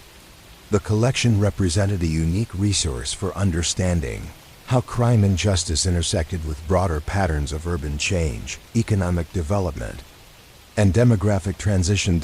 Retired Detective Lieutenant Harold Morrison had participated in the Oral History Project during 1994, providing a 3-hour interview that covered his 32-year career with the police department. His narrative described the evolution of criminal investigation techniques, changes in community police relationships, and his observations about how different neighborhoods had responded to the challenges of maintaining safety and social cohesion.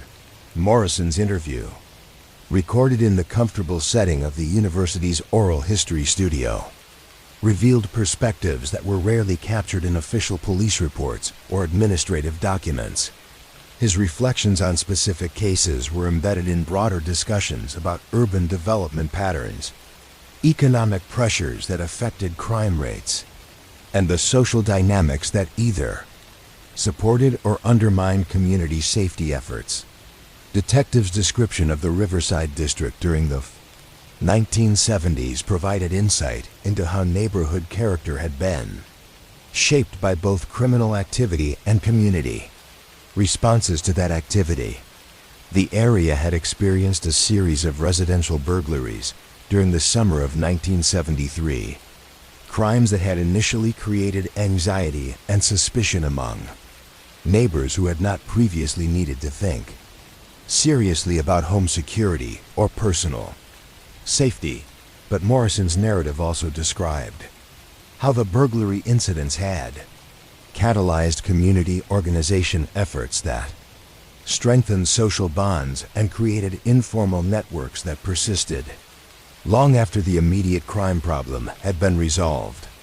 The neighborhood watch group that formed in response to the burglaries had evolved into a broader community organization that addressed issues ranging from traffic safety to local business development. The interview captured Morrison's perspective on how police work had changed during his career, particularly his observations about the relationship between law enforcement and the communities they served. He described the gradual shift from reactive policing, which responded to crimes after they occurred, toward community engagement strategies that emphasized crime prevention through social partnership and neighborhood involvement. His reflections on specific cases provided insight into the human dimensions of criminal investigation that were often obscured by the technical and procedural aspects of police work. Morrison recalled the patience required for effective detective work, the importance of understanding community dynamics, and the ways that successful investigations depended on cooperation from citizens who were willing to provide information and testimony. The municipal bridge, which connected the downtown district with the eastern residential neighborhoods, had been the site of several significant criminal incidents that Morrison discussed during his oral history interview. The bridge's pedestrian walkways, particularly during evening hours when foot traffic diminished, had attracted criminal activity that ranged from simple robbery to more serious assault cases. Morrison's investigation of a series of robberies on the bridge during 1981 had revealed patterns that connected the criminal activity to broader social issues affecting the surrounding neighborhoods.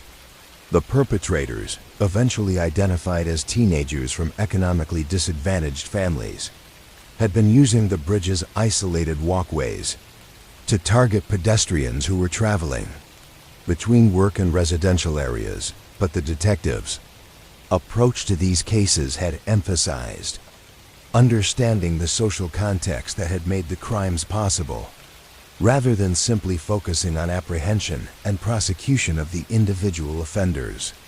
His investigation had revealed that the teenage robbers were responding to economic pressures and limited opportunities that affected their entire neighborhood, suggesting that effective crime prevention required addressing underlying social conditions rather than only enforcement responses. The bridge robberies had been resolved through a combination of traditional police work and community intervention strategies that provided the young offenders with legitimate alternatives to criminal activity. Morrison's narrative described how cooperation between police, social service agencies, and neighborhood organizations had created solutions that addressed both immediate safety concerns and longer-term prevention needs. The Oral History Project had also documented perspectives from community members who had been affected by criminal activity and had participated in various efforts to address crime-related problems.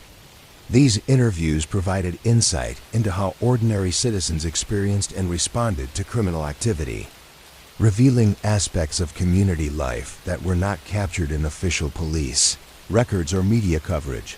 Mrs. Dorothy Patterson, a longtime resident of the Maple Avenue neighborhood, had provided an interview that described her experience during the residential burglary series of 1989.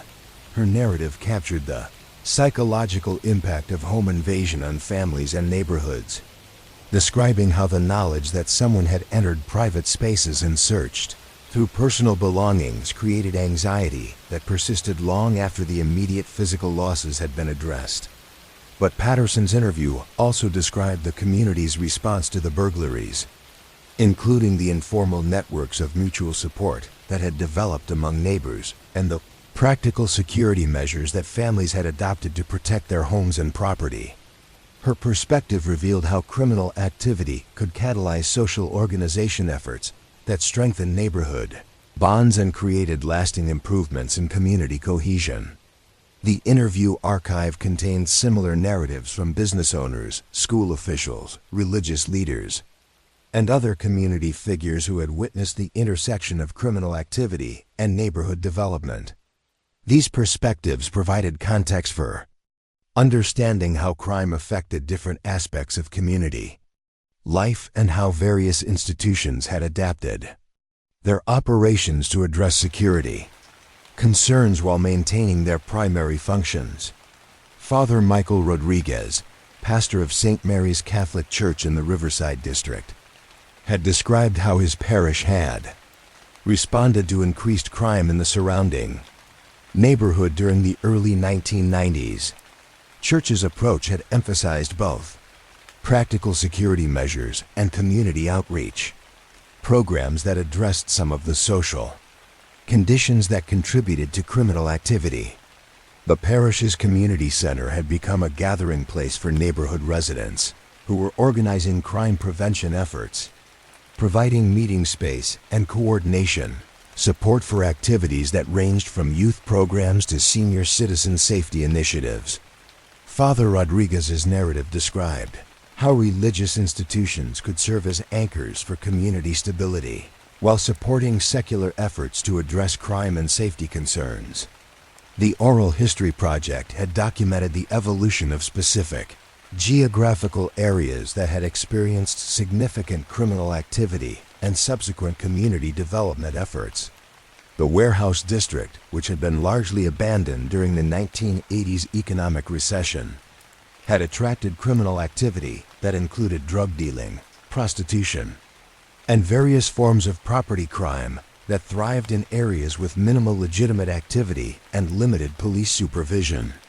But the district's transformation during the 1990s, as artists, small businesses, and eventually residential developers had moved into the area, demonstrated how urban renewal could address crime problems through increased legitimate activity rather than solely through enforcement efforts. The oral history interviews captured perspectives from early residents and business owners who had witnessed this transformation and had participated in efforts to balance development with community safety. Artist and gallery owner Jennifer Walsh had described her experience as one of the first legitimate businesses to locate in the Warehouse District, including the security challenges she had faced and the gradual changes that had occurred as more legal activity had moved into the area. Her narrative illustrated how individual decisions to invest in previously problematic areas could catalyze broader community improvements that addressed crime through environmental and economic change. The transformation of the Warehouse District had required cooperation between private investors, city planning officials, and law enforcement agencies that had needed to adapt their strategies to support legitimate development while addressing the criminal activity that had previously characterized the area. The oral history interviews documented this collaborative process and provided insight into how urban renewal could serve crime prevention goals while supporting economic development objectives. The university district had experienced different types of criminal activity that reflected the social dynamics of an area with a large population of young adults, seasonal population fluctuations, and the economic pressures that affected student life. The Oral History Project had documented perspectives from students, longtime residents, business owners, and university officials who had witnessed changes in both criminal activity, patterns, and community responses over several decades. Professor Margaret Chun, who had lived in the university district for 15 years while teaching sociology at the local college, had provided an interview that described how the area's crime patterns reflected broader social issues affecting young people, including financial pressures, substance abuse, and the social challenges that accompanied the transition from adolescence to adulthood. Her academic perspective on crime and community development had informed her observations about how the university district's residents had adapted to living in an area with higher crime rates than many other parts of the city. The informal social networks that had developed among students and longtime residents had created community monitoring systems that provided both crime prevention benefits and social support for individuals who were dealing with the stresses of academic and economic pressures. The Oral History Archive also contained interviews with criminal justice professionals who had worked in specialized areas that provided different perspectives on crime and law enforcement.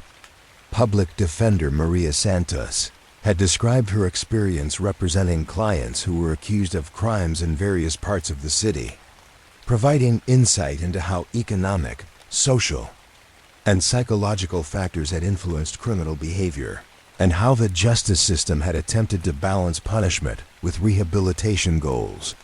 Santos's narrative included observations about how different neighborhoods, social conditions had affected both crime rates and the types of cases that came through the criminal justice system.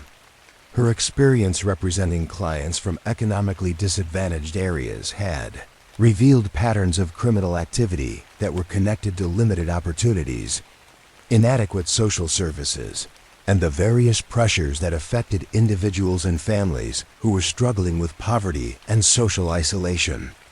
But her interview also described cases where individuals had successfully overcome the circumstances that had contributed to their criminal behavior, illustrating the potential for positive change when appropriate support and opportunities were available.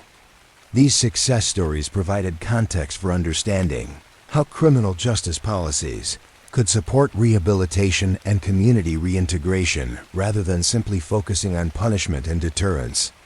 The Oral History Project had attempted to document perspectives from individuals who had been directly involved in criminal activity and had subsequently participated in rehabilitation or community reintegration efforts.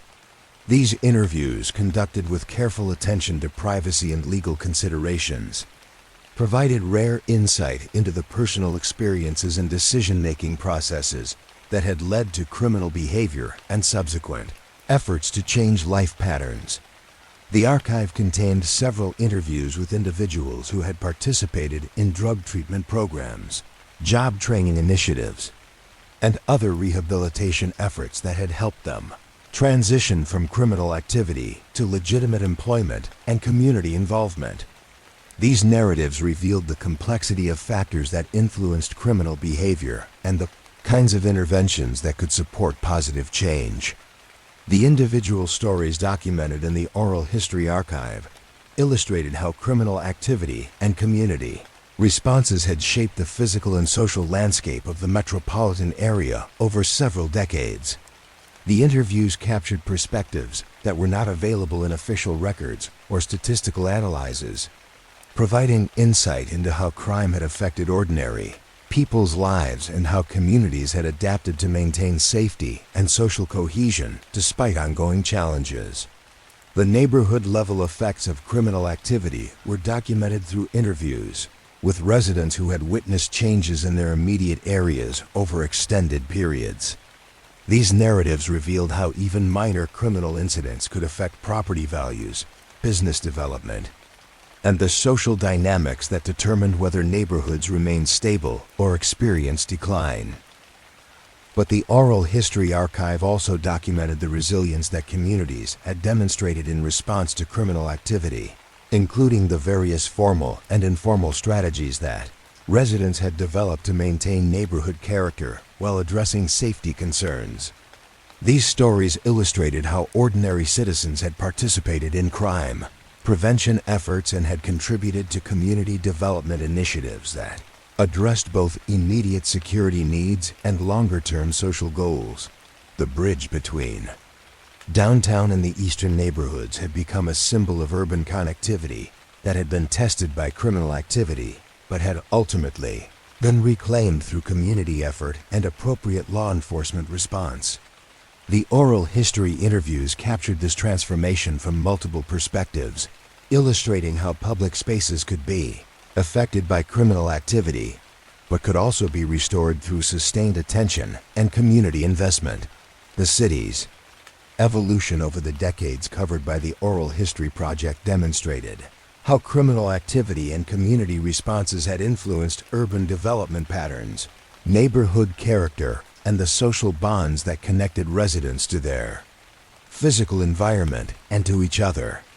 The archive represented a unique resource for understanding how crime and justice intersected with broader patterns of social change in an American metropolitan area during the late 20th century. The Central Records Facility had reached its designed capacity during the autumn of 1998, when the last available storage bay had been filled with the endless accumulation of case files, evidence containers, and administrative documents that represented 47 years of systematic law enforcement documentation. The building's architects had anticipated 25 years of growth when they had designed the facility in 1951, but the actual pace of urban development and the increasing complexity of criminal investigations had outstripped their most optimistic projections. Chief Archivist Dorothy Hastings stood in the facility's main corridor during the quiet evening hours, surrounded by the institutional silence that had become her most familiar companion over 28 years of professional service. The fluorescent lights hummed their mechanical lullaby overhead, casting steady illumination across row upon row of filing cabinets that contained the documented memory of a city's relationship with crime, punishment, and the patient pursuit of justice.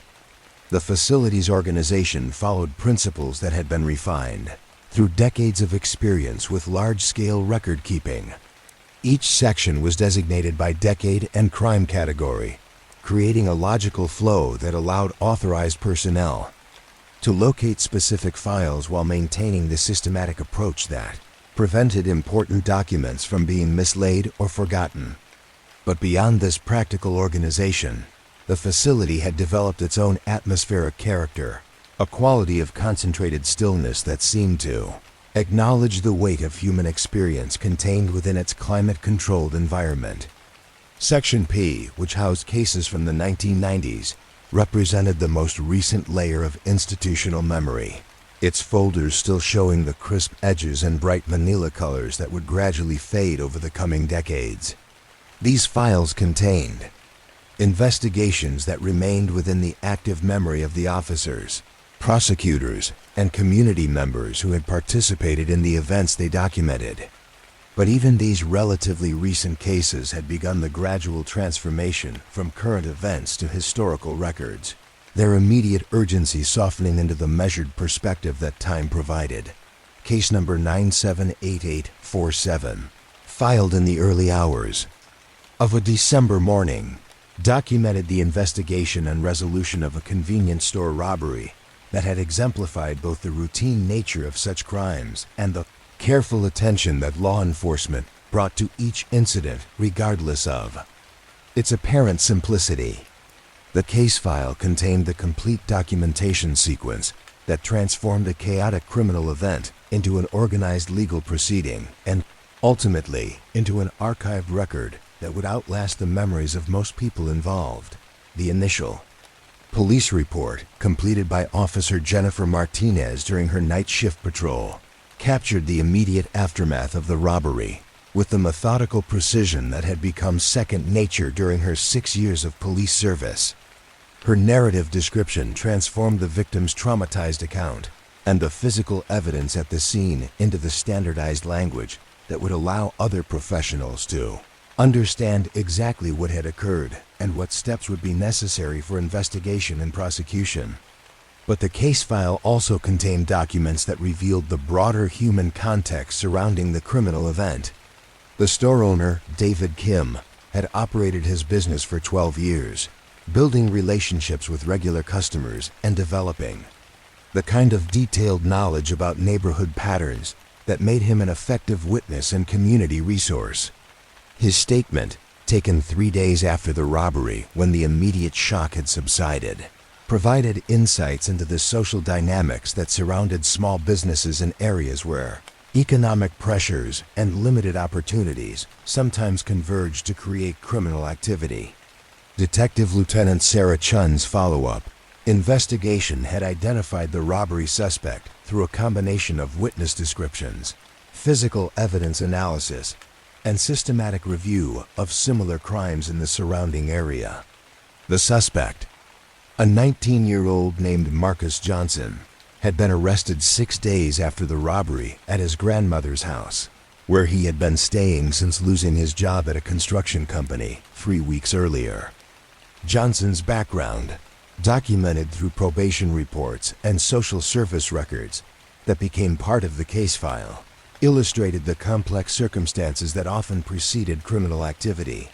His family history included economic instability, educational challenges, and exposure to substance abuse that had created vulnerabilities, without excusing the choices that had led to criminal behavior.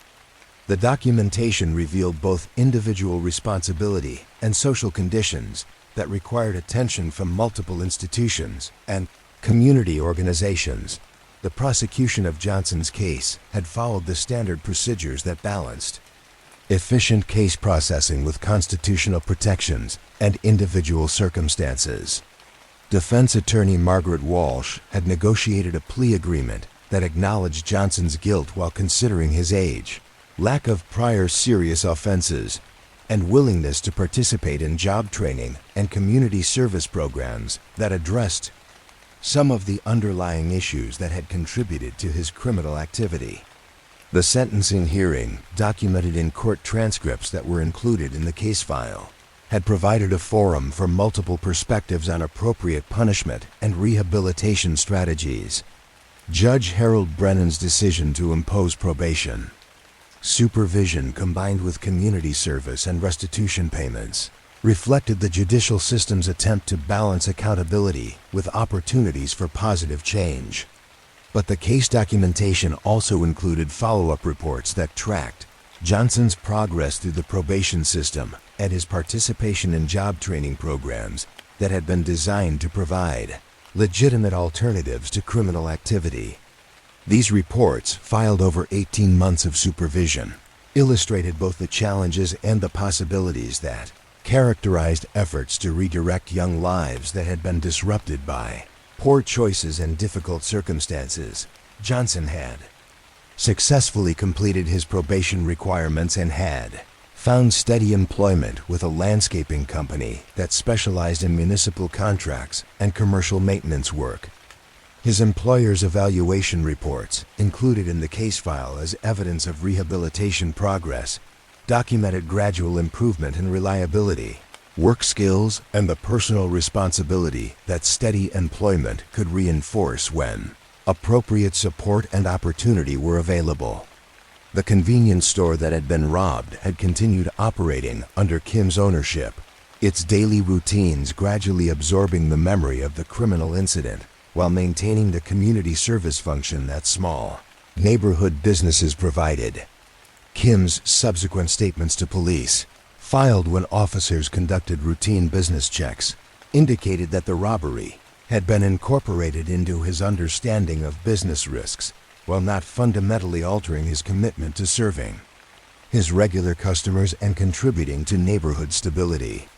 Asterisk, the case file's final documents, filed when Johnson's probation was successfully completed, represented closure that acknowledged both justice and redemption.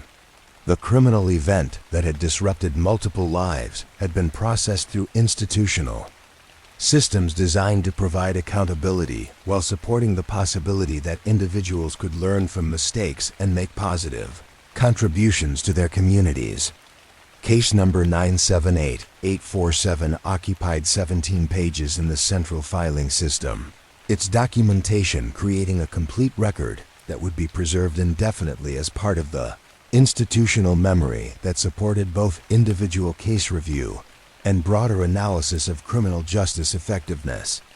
But the case also represented successful conclusion of a process that had transformed disruption into resolution, conflict into understanding, and criminal activity into an opportunity for growth and community healing.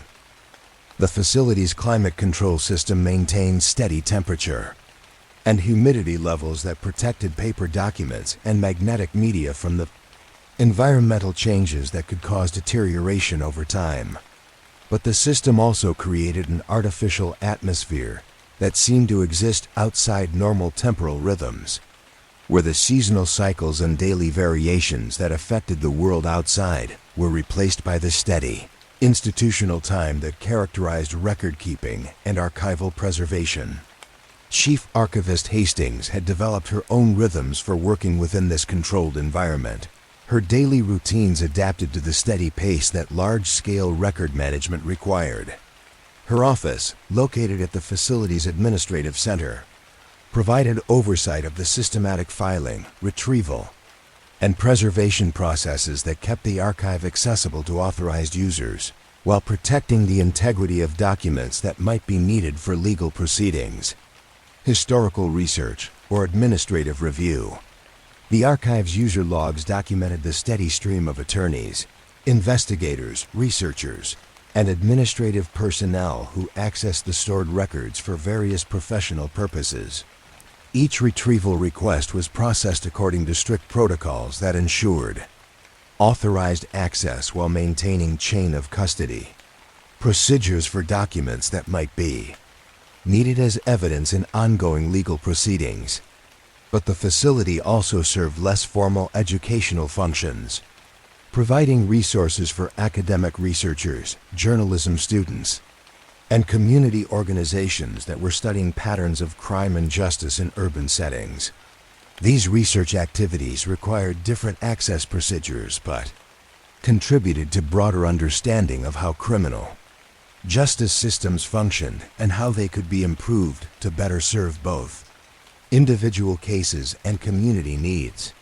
Professor James Morrison of the Metropolitan University's Criminal Justice Department had conducted several research projects using the archive's resources, analyzing trends in specific types of crimes and evaluating the effectiveness of various law enforcement strategies.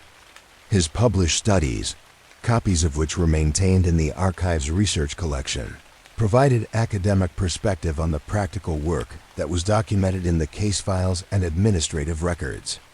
Morrison's longitudinal study of residential burglary patterns had used 20 years of case files to identify factors that influenced crime rates in different neighborhoods and to evaluate the effectiveness of various prevention strategies. His analysis had revealed correlations between economic conditions, community organization, and crime rates that supported both theoretical understanding and practical policy development. But his research had also emphasized the human dimensions of criminal activity that were sometimes obscured by statistical analysis, noting that individual cases often reflected complex interactions between personal circumstances, social conditions, and individual choices that resisted simple categorization or prediction. The archive's detailed case documentation provided evidence for both the patterns that could guide policy development and the individual variations that required flexible responses from criminal justice professionals. The archive's preservation protocols ensured that documents would remain accessible for future researchers and legal professionals who might need access to historical records for various purposes. Advanced preservation techniques, including acid-free storage materials and digital conversion of deteriorating documents, protected the institutional memory while adapting to technological changes that affected record-keeping and information management. The Digital Conversion Project, begun in 1995, had created electronic copies of selected case files and administrative documents that were at risk of physical deterioration or that were accessed frequently enough to justify the expense of digitization. This project required careful attention to maintaining the legal authenticity of documents while improving accessibility for authorized users who needed information from historical cases. But the digitization process also revealed the limitations of electronic storage for certain types of evidence and documentation. Physical evidence, photographs, and handwritten documents contained information that was difficult to capture completely through digital reproduction, ensuring that the physical archive would remain necessary even as electronic systems improved access and search capabilities. The facility's security systems provided multiple layers of protection for documents and evidence that might be needed for future legal proceedings or that contain sensitive information about individuals and investigative techniques. Access controls, environmental monitoring, and inventory management systems ensured that the archive's contents remained secure while supporting legitimate research and legal needs. Security Officer Michael Rodriguez had supervised the facility's protection systems for 8 years, developing expertise with both traditional security methods and the electronic systems that had been added as technology evolved and security requirements became more sophisticated. His daily rounds through the facility's storage areas provided human oversight that supplemented automated monitoring systems while maintaining the personal attention that institutional security required. Rodriguez's logs documented the steady rhythm of routine operations that characterized archive management, but they also recorded the occasional unusual events that reminded staff of the continuing importance of the materials under their protection. Legal emergencies that required after-hours document retrieval, research requests that involved sensitive historical cases, and administrative reviews that required access to decades-old files, all created situations where the archive's resources proved crucial for contemporary legal and policy needs. The facility's reading room provided a controlled environment where authorized users could examine original documents while maintaining the security and preservation standards that archival materials required. The room's design balanced accessibility with protection, providing adequate lighting and workspace while limiting environmental exposure that could damage aging papers and photographs. Research librarian Angela Martinez had supervised the reading room for 5 years, assisting users with document requests while ensuring compliance with access protocols and preservation requirements. Her work required understanding both the archive's organizational systems and the various legal and academic research methods that different users employed when working with historical criminal justice records. Martinez's assistance logs revealed the diversity of purposes for which the archive's resources were consulted, ranging from attorneys preparing appeals in decades-old cases to historians studying the evolution of law enforcement practices in urban settings. Each type of research required different approaches to document selection and analysis, but all depended on the systematic preservation and organization that made the archive's vast collection accessible to authorized users. The archive had become a repository not only for individual case records, but also for the broader institutional memory that connected contemporary criminal justice practices with their historical development. The accumulated documentation revealed how law enforcement techniques, legal procedures, and community relationships had evolved in response to changing social conditions and improved understanding of effective crime prevention and case resolution. As Chief Archivist Hastings prepared for her retirement after nearly 3 decades of service, she reflected on the transformation that had occurred in both the archive's physical development and its role within the broader criminal justice system. The facility that had begun as simple document storage had evolved into a comprehensive resource that supported ongoing legal needs while preserving the institutional memory that informed current practices and future policy development. The succession planning for her position required training new staff in both the technical aspects of archive management and the deeper understanding of how preserved records served justice and community needs. The systematic organization, preservation protocols, and access procedures that she had developed would continue to protect and serve the community's investment in documentation and institutional memory. The evening quiet that settled over the archive facility each night represented more than simply the absence of daytime activity. It reflected the peaceful resolution that time and systematic attention could bring to even the most disruptive criminal events. The thousands of case files that filled the storage bays had been transformed from urgent crises into historical records, their immediate drama absorbed into the larger patterns of human experience and social learning. In the great silence of the archive, individual stories of crime and punishment, victim and perpetrator, investigation and resolution, had found their place within the broader narrative of a community's relationship with justice. The careful documentation, systematic filing, and thoughtful preservation had created a resource that honored both individual experiences and collective memory while supporting the ongoing work of maintaining safety, fairness, and hope for redemption within an imperfect but constantly improving system of human justice. The files would remain patient and accessible, holding their stories in the quiet dignity of institutional preservation, ready to serve future needs for understanding, legal resolution, and the continuous human effort to balance accountability with compassion in the face of the inevitable disruptions that characterized community life. In their silence, they offered the deepest form of closure, not the end of memory, but its transformation into wisdom, ready to guide future generations in their own encounters with the eternal challenges of justice, mercy, and the patient work of building safer, more understanding communities. And in this transformation, all the urgent voices and immediate crises documented within these walls had found their peace, settling into the rhythm of institutional time where justice and mercy had learned to work together, creating from the chaos of criminal disruption the quiet order that allowed communities to sleep safely, knowing that their shared commitment to fairness and hope would continue through all the nights to come.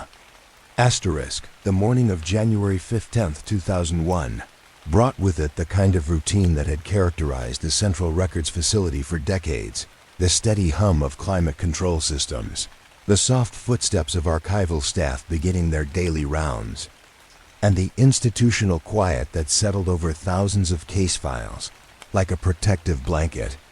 But this particular morning also brought something unexpected, the realization that the great work of documentation and preservation was not a finished story, but a continuous cycle that would extend far beyond any single generation of record keepers. New Chief Archivist Robert Chun had inherited Dorothy Hastings' position 3 months earlier, bringing with him 15 years of experience in municipal record management and a deep appreciation for the philosophical dimensions of preserving institutional memory. His first major project involved implementing new digital, archival systems while maintaining the integrity of the physical documents that formed the foundation of the facility's collection. The transition between analog and digital preservation represented more than a technological upgrade. It embodied the eternal challenge of maintaining continuity while adapting to change. Chun's approach emphasized the importance of preserving not just the information contained in documents, but also the physical characteristics and contextual relationships that gave archived materials their full meaning and evidential value. The facility's expansion project, approved by the City Council during the previous autumn, had begun construction of an additional storage building that would house the next century of criminal justice documentation. The new building's design incorporated lessons learned from decades of archival experience, while anticipating technological developments that would shape future record-keeping practices. Construction supervisor Maria Santos walked through the new building's framework during the quiet morning hours, observing how the architectural spaces would soon fill with the steady accumulation of human stories that characterized police work. The building's design created optimal conditions for document preservation, while providing the flexible infrastructure needed to accommodate changing technologies and evolving record-keeping requirements. The construction process itself had revealed artifacts from the site's earlier history, foundations from 19th century buildings, fragments of old street paving, and other remnants that connected the new facility to the city's longer timeline of development and change. These discoveries had been documented and preserved according to archaeological protocols, creating their own small archive within the larger project of institutional memory preservation. But the most significant discovery had occurred during excavation for the building's basement level, when construction workers had uncovered a time capsule that had been buried by city officials in 1923. The capsule, carefully opened under controlled conditions, contained documents and photographs that provided insight into earlier approaches to law enforcement and record-keeping, creating unexpected connections between contemporary archival practices and their historical origins. The time capsule's contents included police reports written in careful longhand script, photographs documenting crime scenes with equipment that seemed primitive compared to modern forensic techniques, and correspondence between city officials that revealed the philosophical debates about crime prevention and community safety that had shaped early 20th century policing practices. These historical documents were processed according to the same preservation standards used for contemporary materials, but they also required special handling techniques for papers and photographs that had aged under conditions very different from modern climate-controlled storage. Conservation specialist Jennifer Walsh supervised this delicate work, applying expertise developed through years of preserving aging materials while maintaining their research value and legal authenticity. The time capsule discovery had prompted broader reflection within the archival community about the purposes and methods of institutional memory preservation. The documents from 1923 revealed both continuities and changes in law enforcement practices, community concerns, and the administrative procedures that transformed criminal events into preserved records suitable for future analysis and legal reference. Detective Lieutenant Patricia Valdez, now serving as departmental liaison to the archive facility, participated in the analysis of the historical documents while considering how contemporary cases might appear to future researchers and legal professionals.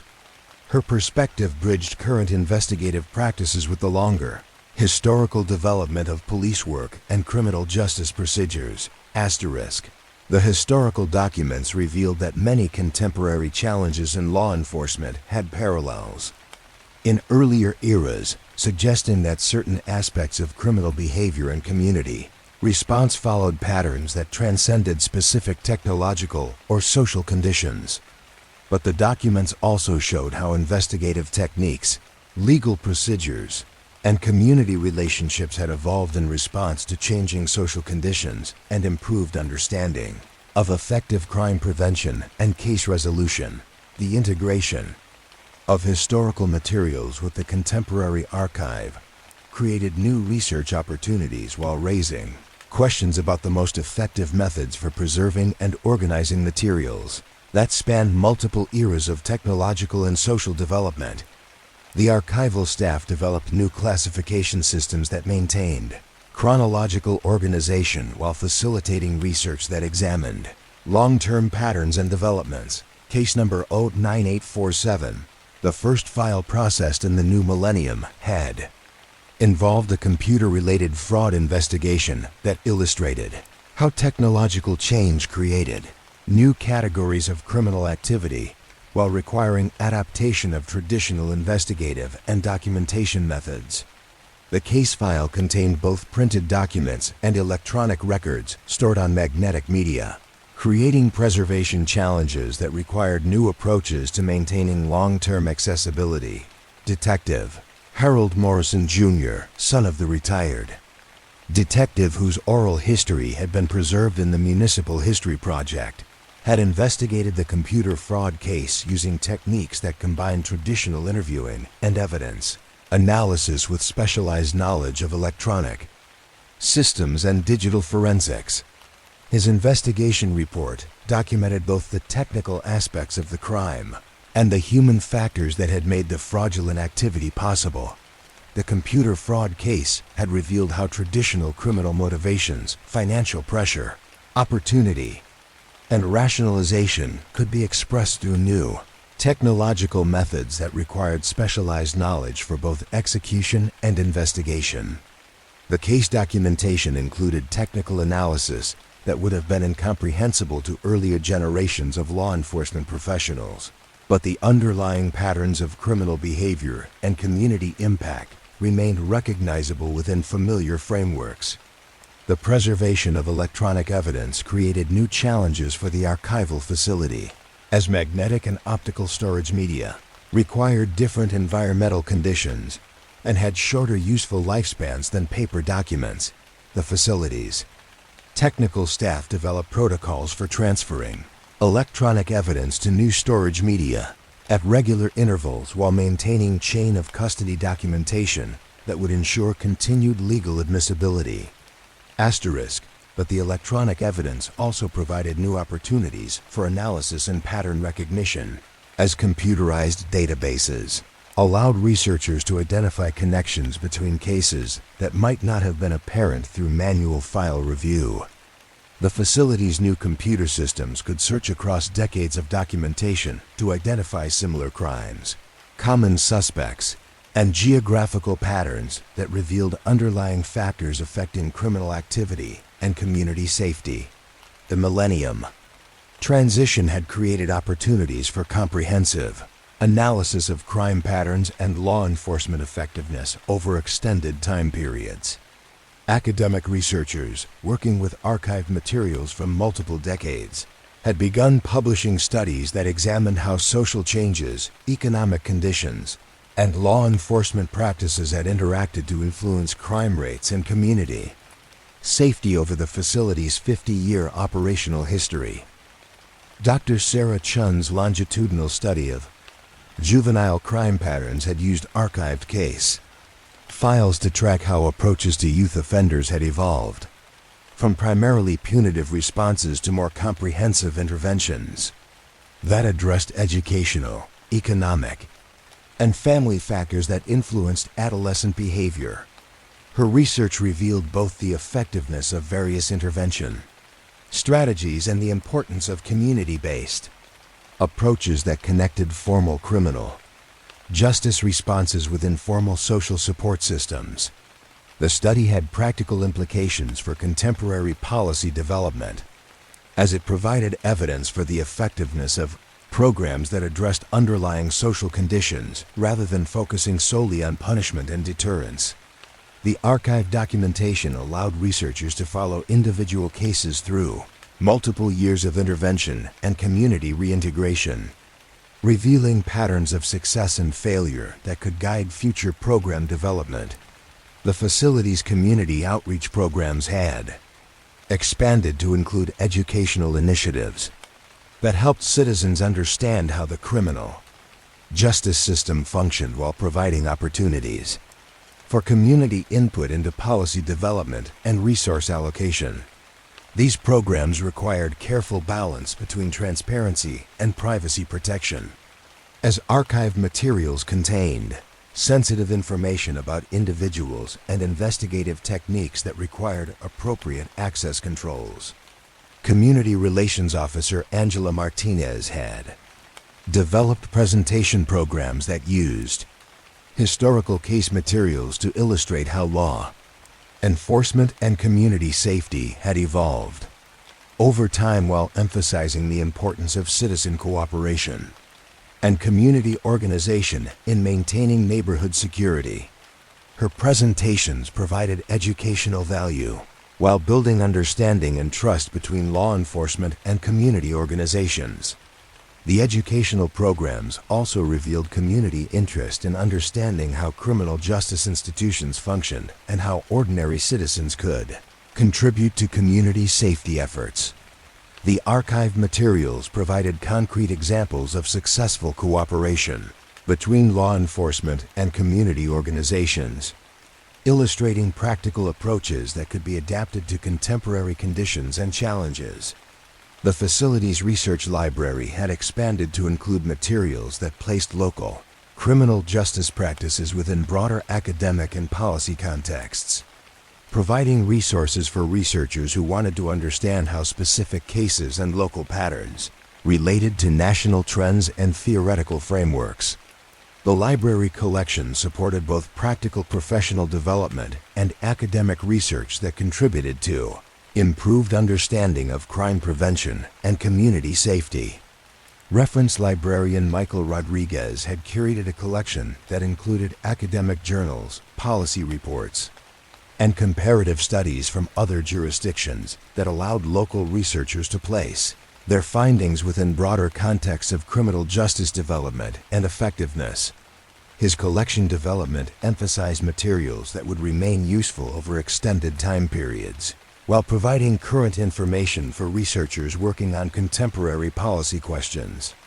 The library also served as a meeting place for informal professional development activities that connected archive staff with active law enforcement personnel, creating opportunities for knowledge exchange that benefited both historical research and current investigative practices. These interactions revealed how archived materials could provide practical value for contemporary cases while ensuring that current practices were documented in ways that would serve future research and legal needs. The evening hours at the expanded facility had taken on their own character, different from but related to the institutional quiet that had characterized the original building. Night Security Supervisor James Morrison continued his rounds through spaces that now included both historical and contemporary materials, maintaining the security and environmental conditions that preserved institutional memory while supporting ongoing legal and research activities. Morrison's security logs documented the steady rhythm of routine operations while recording the occasional research emergencies and legal document requests that reminded staff of the continuing importance of archived materials for contemporary legal proceedings and policy development. His work connected the practical security requirements of institutional preservation with the broader purposes that justified the community's investment in systematic documentation and memory preservation. The facility's role had evolved to encompass not only storage and preservation, but also active support for ongoing research, legal proceedings, and policy development that required historical perspective and systematic analysis of long-term patterns. The archived materials served multiple constituencies while maintaining the integrity and accessibility that made them valuable for diverse purposes and users. As the new building neared completion and the facility prepared for another century of service, the staff reflected on the continuous nature of their work and the ways that institutional memory connected past experience with future challenges. The Great Archive had become not just a repository of completed stories, but a living resource that supported the ongoing work of justice, community safety, and social understanding. The quiet that settled over the facility each evening represented not an ending but a pause, a moment of institutional rest before the next day's continued accumulation of human experience and the patient work of transforming contemporary crises into historical understanding. In this rhythm of documentation, preservation, and service, the archive embodied the community's commitment to learning from experience, while maintaining hope for continued improvement in the eternal human challenge of balancing individual rights with collective safety, punishment with redemption, and the immediate demands of justice with the longer perspective that only time and careful attention could provide. The work continued, as it always had and always would, in the quiet dedication of those who understood that preserving memory was itself a form of service to future generations, who would face their own challenges with crime, justice, and the complex task of building communities where safety and freedom could coexist in the patient balance that democracy required. The regional forensic laboratory occupied 3 floors of a purpose-built facility on the university campus. Its design optimized for the precise environmental controls that scientific analysis required. Clean rooms maintained sterile conditions for DNA processing. Climate-controlled storage areas preserved evidence samples at optimal temperatures, and specialized ventilation systems prevented cross-contamination between different analytical procedures. Senior forensic scientist Dr. Jennifer Walsh had supervised the laboratory's DNA analysis unit for 12 years, overseeing the technological evolution that had transformed forensic investigation from basic fingerprint comparison to sophisticated genetic analysis capable of identifying individuals from microscopic biological samples. Her work required understanding both the scientific principles that governed molecular analysis and the legal standards that determined whether laboratory results would be admissible in criminal proceedings. The laboratory's daily rhythm followed the methodical pace that scientific accuracy required. Evidence samples arrived from crime scenes throughout the metropolitan region, each accompanied by detailed documentation that established chain of custody and provided analytical instructions from investigating officers. The samples were logged, cataloged, and distributed to appropriate analytical sections according to protocols that ensured systematic processing while maintaining the integrity necessary for legal proceedings. DNA analysis had revolutionized cold case investigations by providing new methods for examining evidence that had been collected years or decades earlier but had remained inconclusive using traditional forensic techniques. Biological samples that had been preserved in evidence storage could now yield genetic profiles that could be compared against expanding databases of known offenders and missing persons. Case number 764429, originally investigated as an unsolved sexual assault, had been reopened in 2003 when advances in DNA analysis made it possible to extract genetic material from evidence samples that had been preserved for 27 years.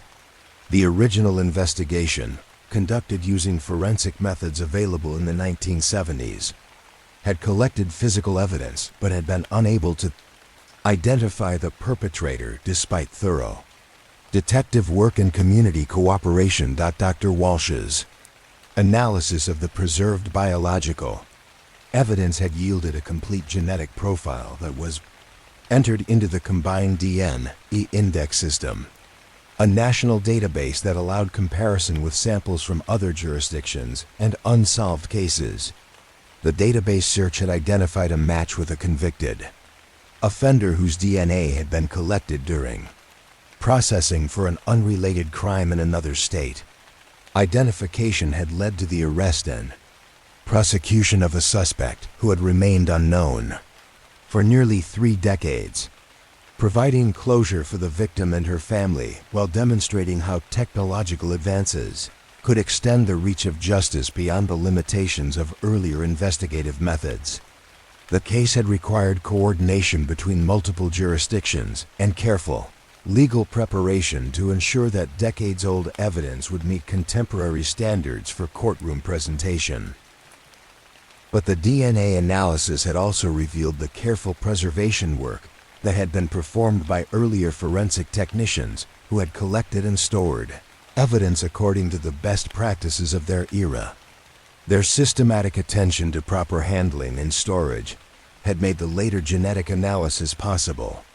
illustrating how institutional memory and procedural consistency could support justice across extended time periods.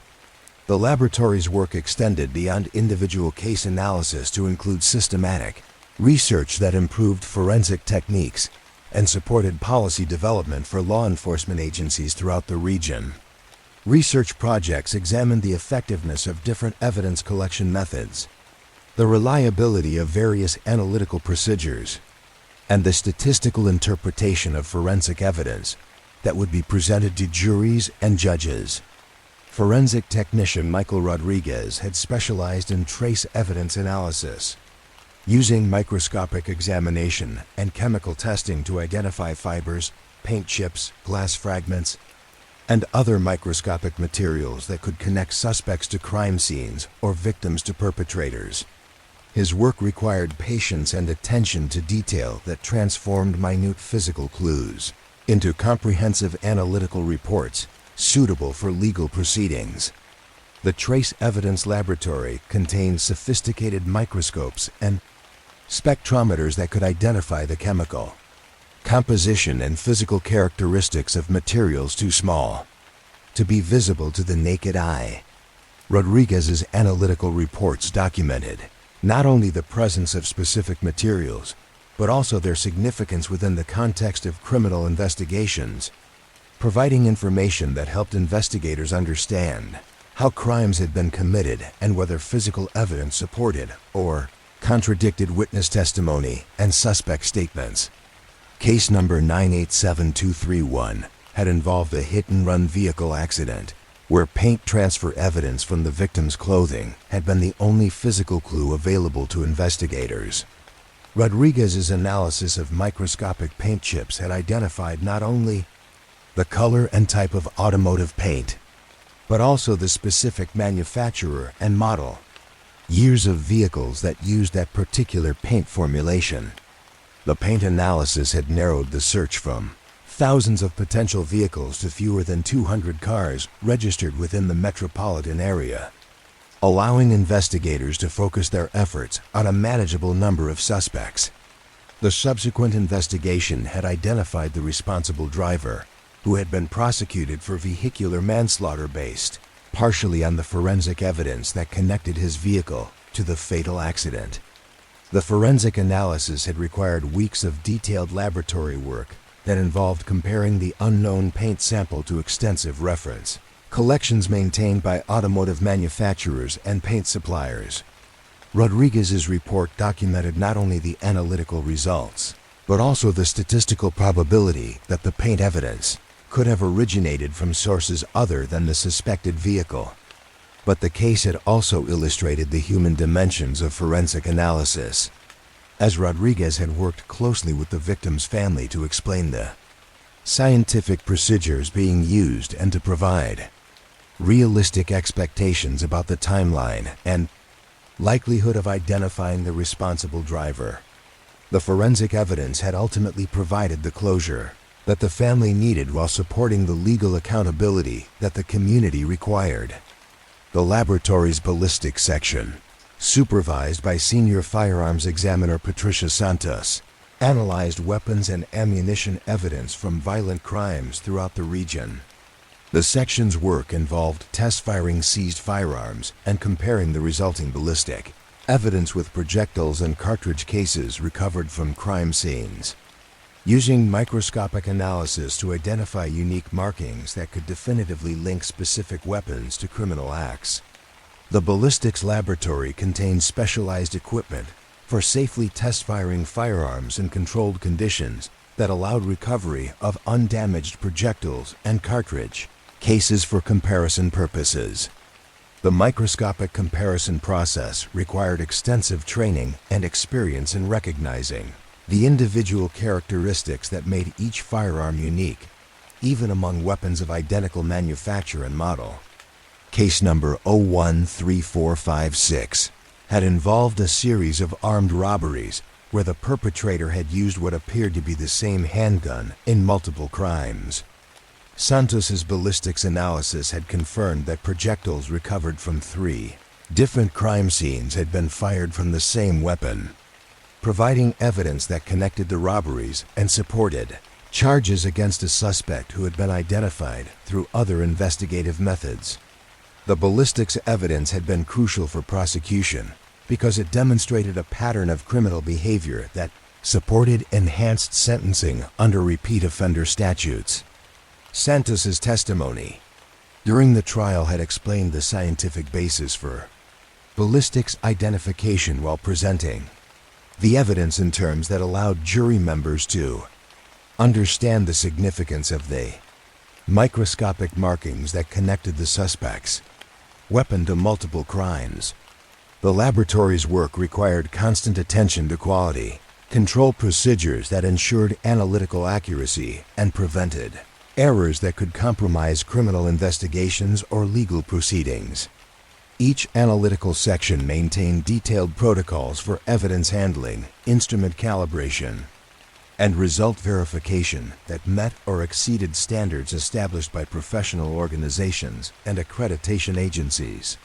Quality Assurance Supervisor Dorothy Shun oversaw the systematic procedures that maintained laboratory accuracy while supporting the professional development of forensic personnel who needed to stay current with evolving analytical techniques and legal requirements. Her work included conducting proficiency testing, reviewing analytical reports, and coordinating continuing education that ensured laboratory staff remained qualified to perform the specialized work that criminal justice required. The laboratory's proficiency testing program required analysts to examine unknown samples and demonstrate their ability to obtain accurate results using standard analytical procedures. These blind tests, conducted regularly throughout the year, provided objective evidence of analytical competency while identifying areas where additional training or procedural improvement might be needed. But the Quality Assurance Program also addressed the psychological aspects of forensic work, providing support for laboratory personnel who dealt regularly with evidence from violent crimes and traumatic events. The systematic attention to accuracy and reliability served not only legal requirements, but also the emotional needs of forensic professionals who understood that their work directly affected crime victims, defendants, and their families. The laboratory's computerized case management system tracked evidence samples from initial receipt through final analytical reports, maintaining detailed records of every step in the analytical process. The system provided security features that prevented unauthorized access while ensuring that case information remained available to investigators, attorneys, and court personnel who needed analytical results for legal proceedings. Database Administrator Robert Morrison maintained the computerized systems while ensuring compliance with privacy regulations and security requirements that protected sensitive information about ongoing investigations and personal information about crime victims and defendants. His work required understanding both the technical aspects of database management and the legal constraints that governed information sharing within the criminal justice system. The laboratory's evidence storage facility maintained climate-controlled conditions that preserved biological samples, chemical evidence, and physical materials that might be needed for future analysis or court proceedings. The storage system included specialized freezers for DNA samples, secure cabinets for firearms and weapons evidence, and environmentally controlled areas for documents and photographs that required long-term preservation. Evidence custodian Angela Martinez supervised the storage facility while maintaining chain of custody documentation that tracked every movement of evidence samples throughout their storage period. Her work required systematic attention to detail that ensured evidence integrity while providing access for authorized personnel who needed materials for ongoing investigations or legal proceedings. The custody documentation created a complete record of evidence handling that could be reviewed by defense attorneys and presented in court to demonstrate that analytical results had not been compromised by contamination or mishandling. Martinez's logs provided evidence of the systematic care that had been taken to preserve the integrity of physical evidence throughout the analytical process. But the storage facility also represented the intersection of scientific analysis with human stories, as each evidence sample represented a moment when someone's life had been affected by criminal activity. The systematic preservation and analysis served not only legal requirements, but also the broader social need to understand and respond appropriately to criminal behavior and its impact on individuals and communities. The laboratory's research and development program explored new analytical techniques that could improve the accuracy and efficiency of forensic analysis while expanding the types of evidence that could be examined scientifically. Research projects included collaboration with university scientists and equipment manufacturers who were developing new technologies for forensic applications. Research scientist Dr. Harold Martinez had focused on developing improved methods for analyzing degraded DNA samples from historical cases where biological evidence had been damaged by time, environmental conditions, or improper storage. His research had practical applications for cold case investigations, while contributing to the broader scientific understanding of DNA preservation and analysis. The research program also examined the statistical interpretation of forensic evidence, developing methods for presenting analytical results that accurately conveyed both the strength of scientific findings and the limitations that affected their interpretation. This work had implications for courtroom, testimony, and jury education that could improve the legal system's ability to use scientific evidence appropriately. The laboratory's outreach programs provided educational services for law enforcement agencies, legal professionals, and community organizations that wanted to understand how forensic analysis supported criminal investigations and legal proceedings. These programs required balancing scientific accuracy with accessibility for audiences who lacked specialized training in analytical techniques. Community Education Coordinator Jennifer Rodriguez had developed presentation programs that explained forensic science concepts while emphasizing the importance of proper evidence collection and the limitations that affected scientific analysis. Her presentations provided practical information for police officers, while building public understanding of how science contributed to criminal justice. The educational programs also addressed common misconceptions about forensic analysis that were promoted by popular media, explaining the differences between fictional portrayals and the actual capabilities and limitations of real forensic laboratories. This public education served both professional development and community engagement goals, while building realistic expectations about forensic science capabilities. The laboratory's evening hours took on a different character as the day shift personnel completed their analyses and the night staff began their maintenance and administrative duties.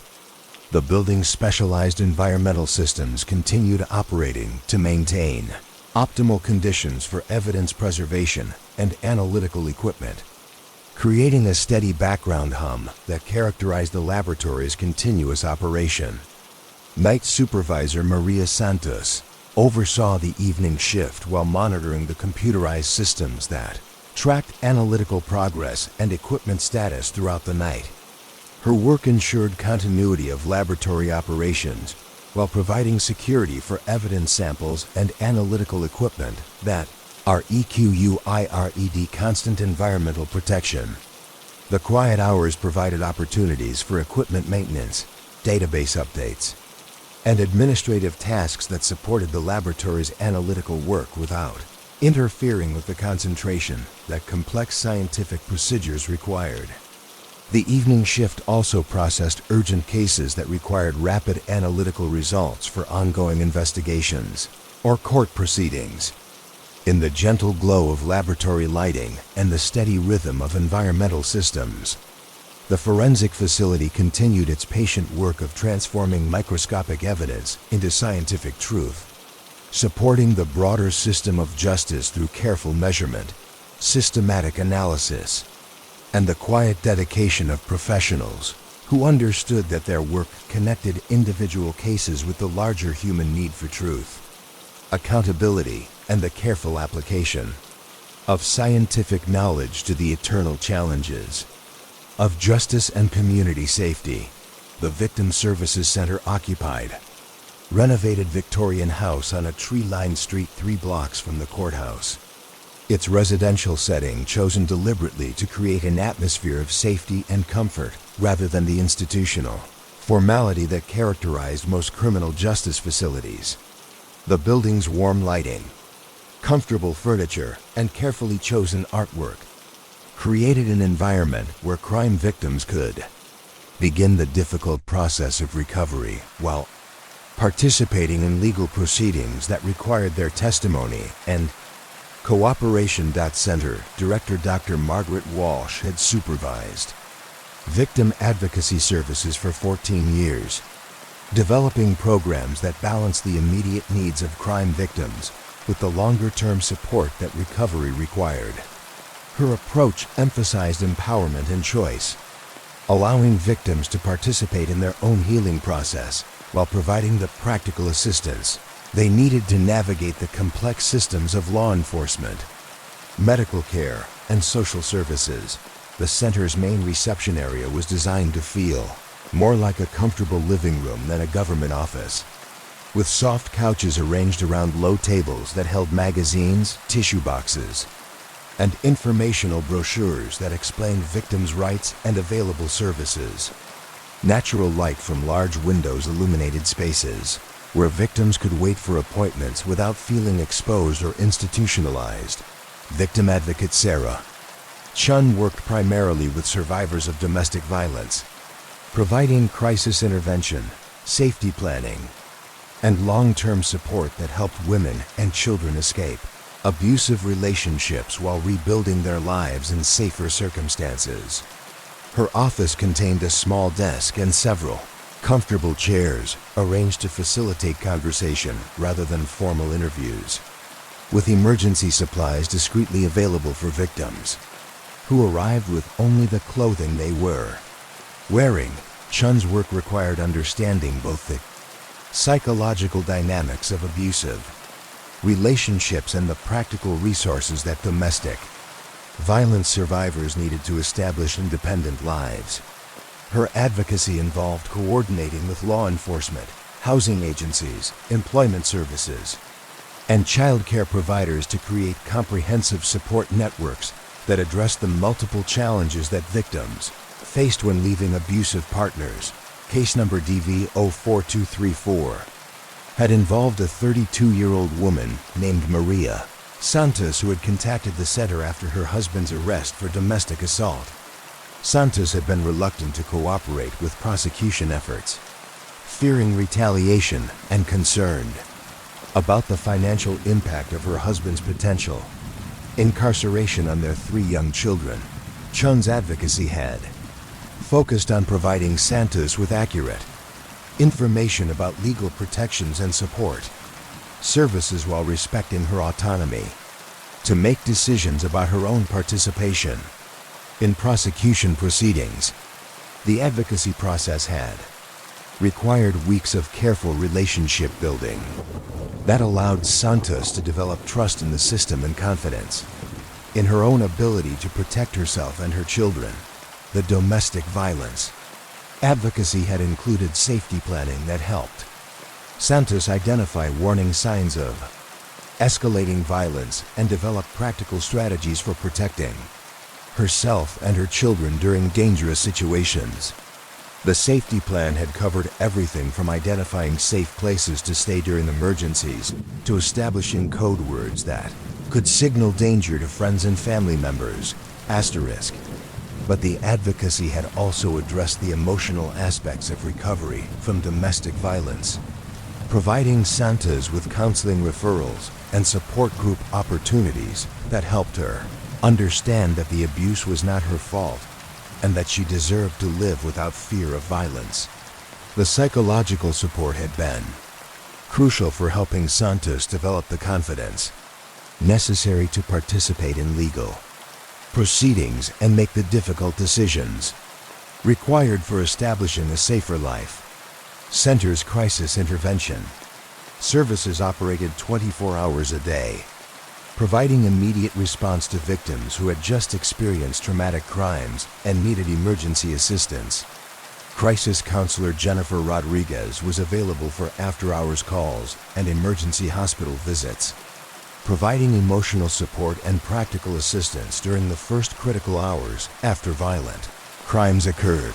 The crisis intervention protocol emphasized immediate safety and emotional stabilization, helping victims understand their options while avoiding pressure to make decisions they might not be ready to consider. Rodriguez's approach focused on providing information and emotional support that allowed victims to begin processing their experiences, while connecting them with longer-term services that would support their recovery. Crisis calls often came during the evening and overnight hours when victims had time to process their experiences and realize they needed help. Rodriguez's gentle approach to these late-night conversations provided the first contact between crime victims and the support services that could help them navigate the complex aftermath of criminal victimization. The center's counseling services provided both individual and group therapy for crime victims dealing with the psychological impact of traumatic experiences. Licensed clinical social worker Dr. Patricia Santos had specialized in trauma counseling for 8 years, developing expertise in the therapeutic approaches that were most effective for helping crime victims recover their sense of safety and personal agency. The counseling services emphasized that recovery was a personal process that occurred at different rates for different individuals, and that there was no standard timeline for healing from criminal victimization. Santos's therapeutic approach focused on FICOs, helping victims develop coping strategies and rebuilding their sense of personal safety while processing the emotions and memories associated with their traumatic experiences. Group counseling sessions provided opportunities for crime victims to connect with others who had experienced similar traumas, creating peer support networks that complemented individual therapy and professional counseling. The group sessions met in a comfortable room with circular seating arrangements that encouraged participation while maintaining privacy and confidentiality for all participants. The support groups addressed various types of criminal victimization, including domestic violence survivors, sexual assault victims, and families of homicide victims. Each group had developed its own culture and support methods while maintaining the basic principles of mutual respect, confidentiality, and empowerment that characterized all of the center's services. The center's legal advocacy services helped crime victims understand their rights within the criminal justice system while providing practical assistance with victim impact statements, restitution requests, and participation in plea negotiations and sentencing hearings. Legal advocate Michael Morrison worked closely with prosecutors and defense attorneys to ensure that victims' voices were heard during legal proceedings while protecting their privacy and emotional well-being. Morrison's advocacy required understanding both the legal procedures that governed criminal cases and the psychological needs of trauma survivors who were being asked to participate in adversarial proceedings that could be re-traumatizing if not handled sensitively. His work involved preparing victims for testimony while ensuring that their participation was voluntary and supported by appropriate emotional and practical assistance. The victim impact statement process provided opportunities for crime victims to express how criminal acts had affected their lives while contributing to judicial decisions about appropriate punishment and restitution. Morrison's assistance with impact statements helped victims organize their thoughts and feelings in ways that would be meaningful for judges and juries while serving the victim's own need to be heard and acknowledged. But the legal advocacy also involved protecting victims from unnecessary exposure to adversarial legal procedures. ensuring that their participation in prosecution efforts did not create additional trauma or compromise their recovery process. Morrison worked with prosecutors to develop case strategies that respected victims' needs while supporting effective law enforcement and appropriate legal outcomes. The Center's Children's Services Program provided specialized support for young victims of crime and children whose family members had been victimized by criminal activity.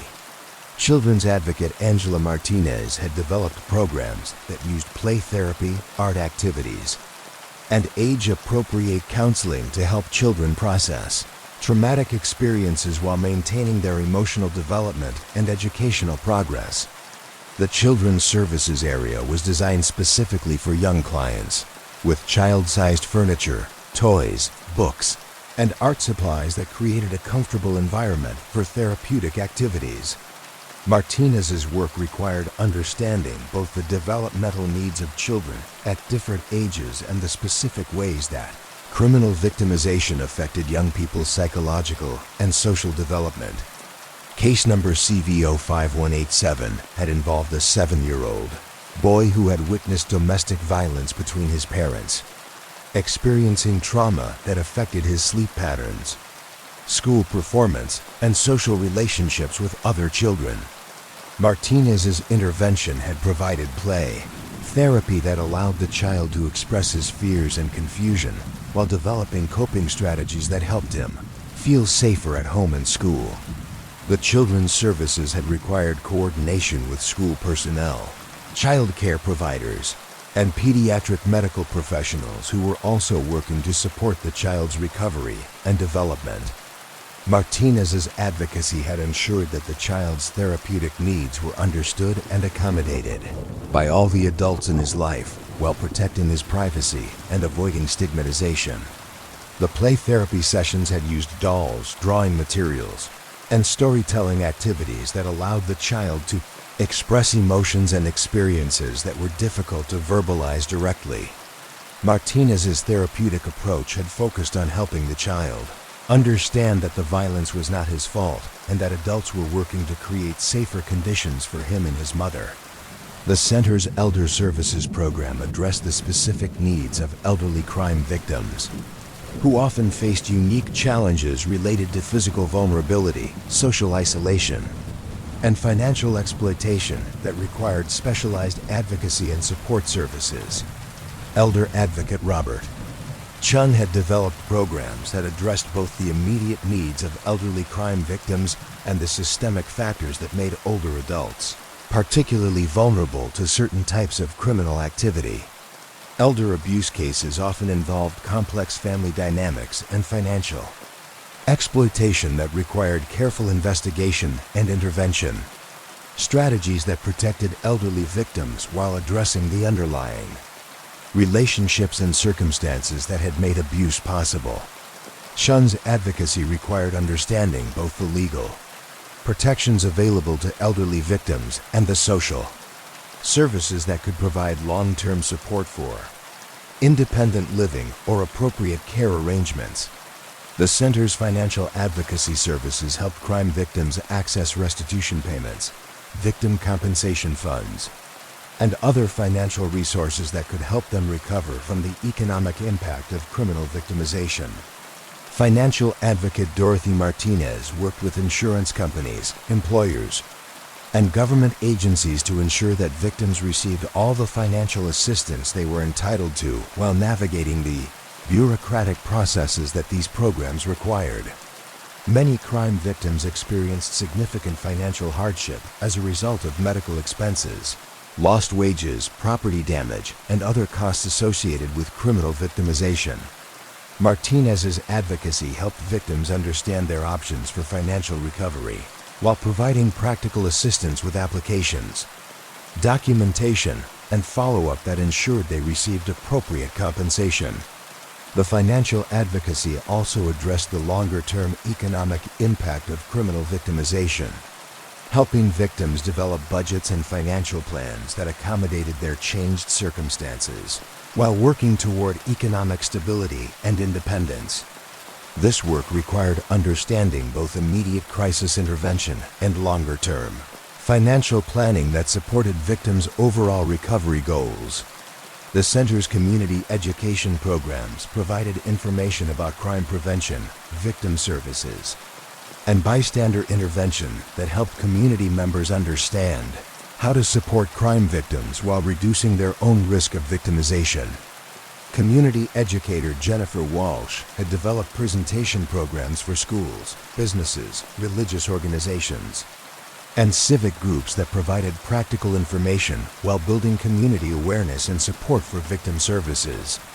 The educational programs addressed common myths and misconceptions about crime victims while providing accurate information about the recovery process and the support services that were available to help crime victims rebuild their lives.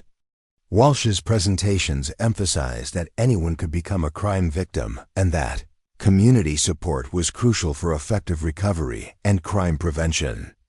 The community education also included training programs for professionals who worked with crime victims in various settings, including healthcare workers, teachers, clergy, and social service providers.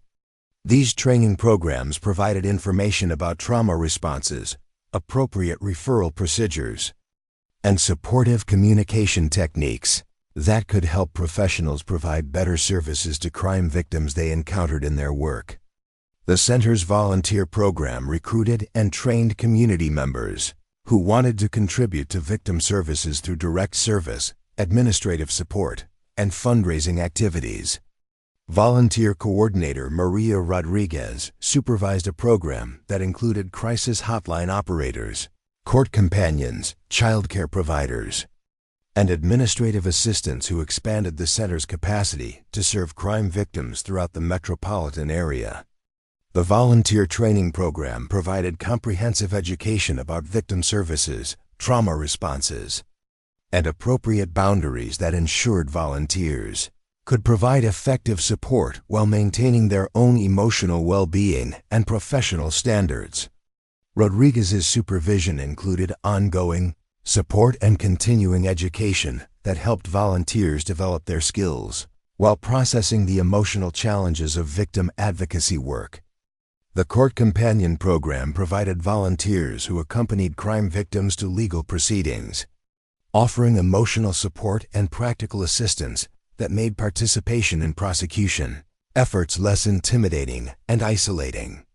The court companions received specialized training about legal procedures and courtroom protocols that allowed them to provide accurate information and appropriate support during criminal trials and other legal proceedings.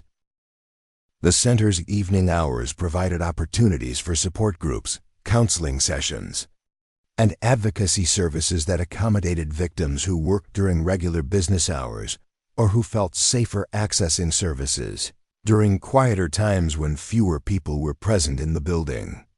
Evening Program Coordinator Patricia Rodriguez supervised services that maintained the center's supportive atmosphere during evening hours while ensuring appropriate security and staffing levels. The evening support groups often developed particularly strong bonds among participants, as the quieter atmosphere and longer sessions allowed for deeper sharing and more intensive peer support.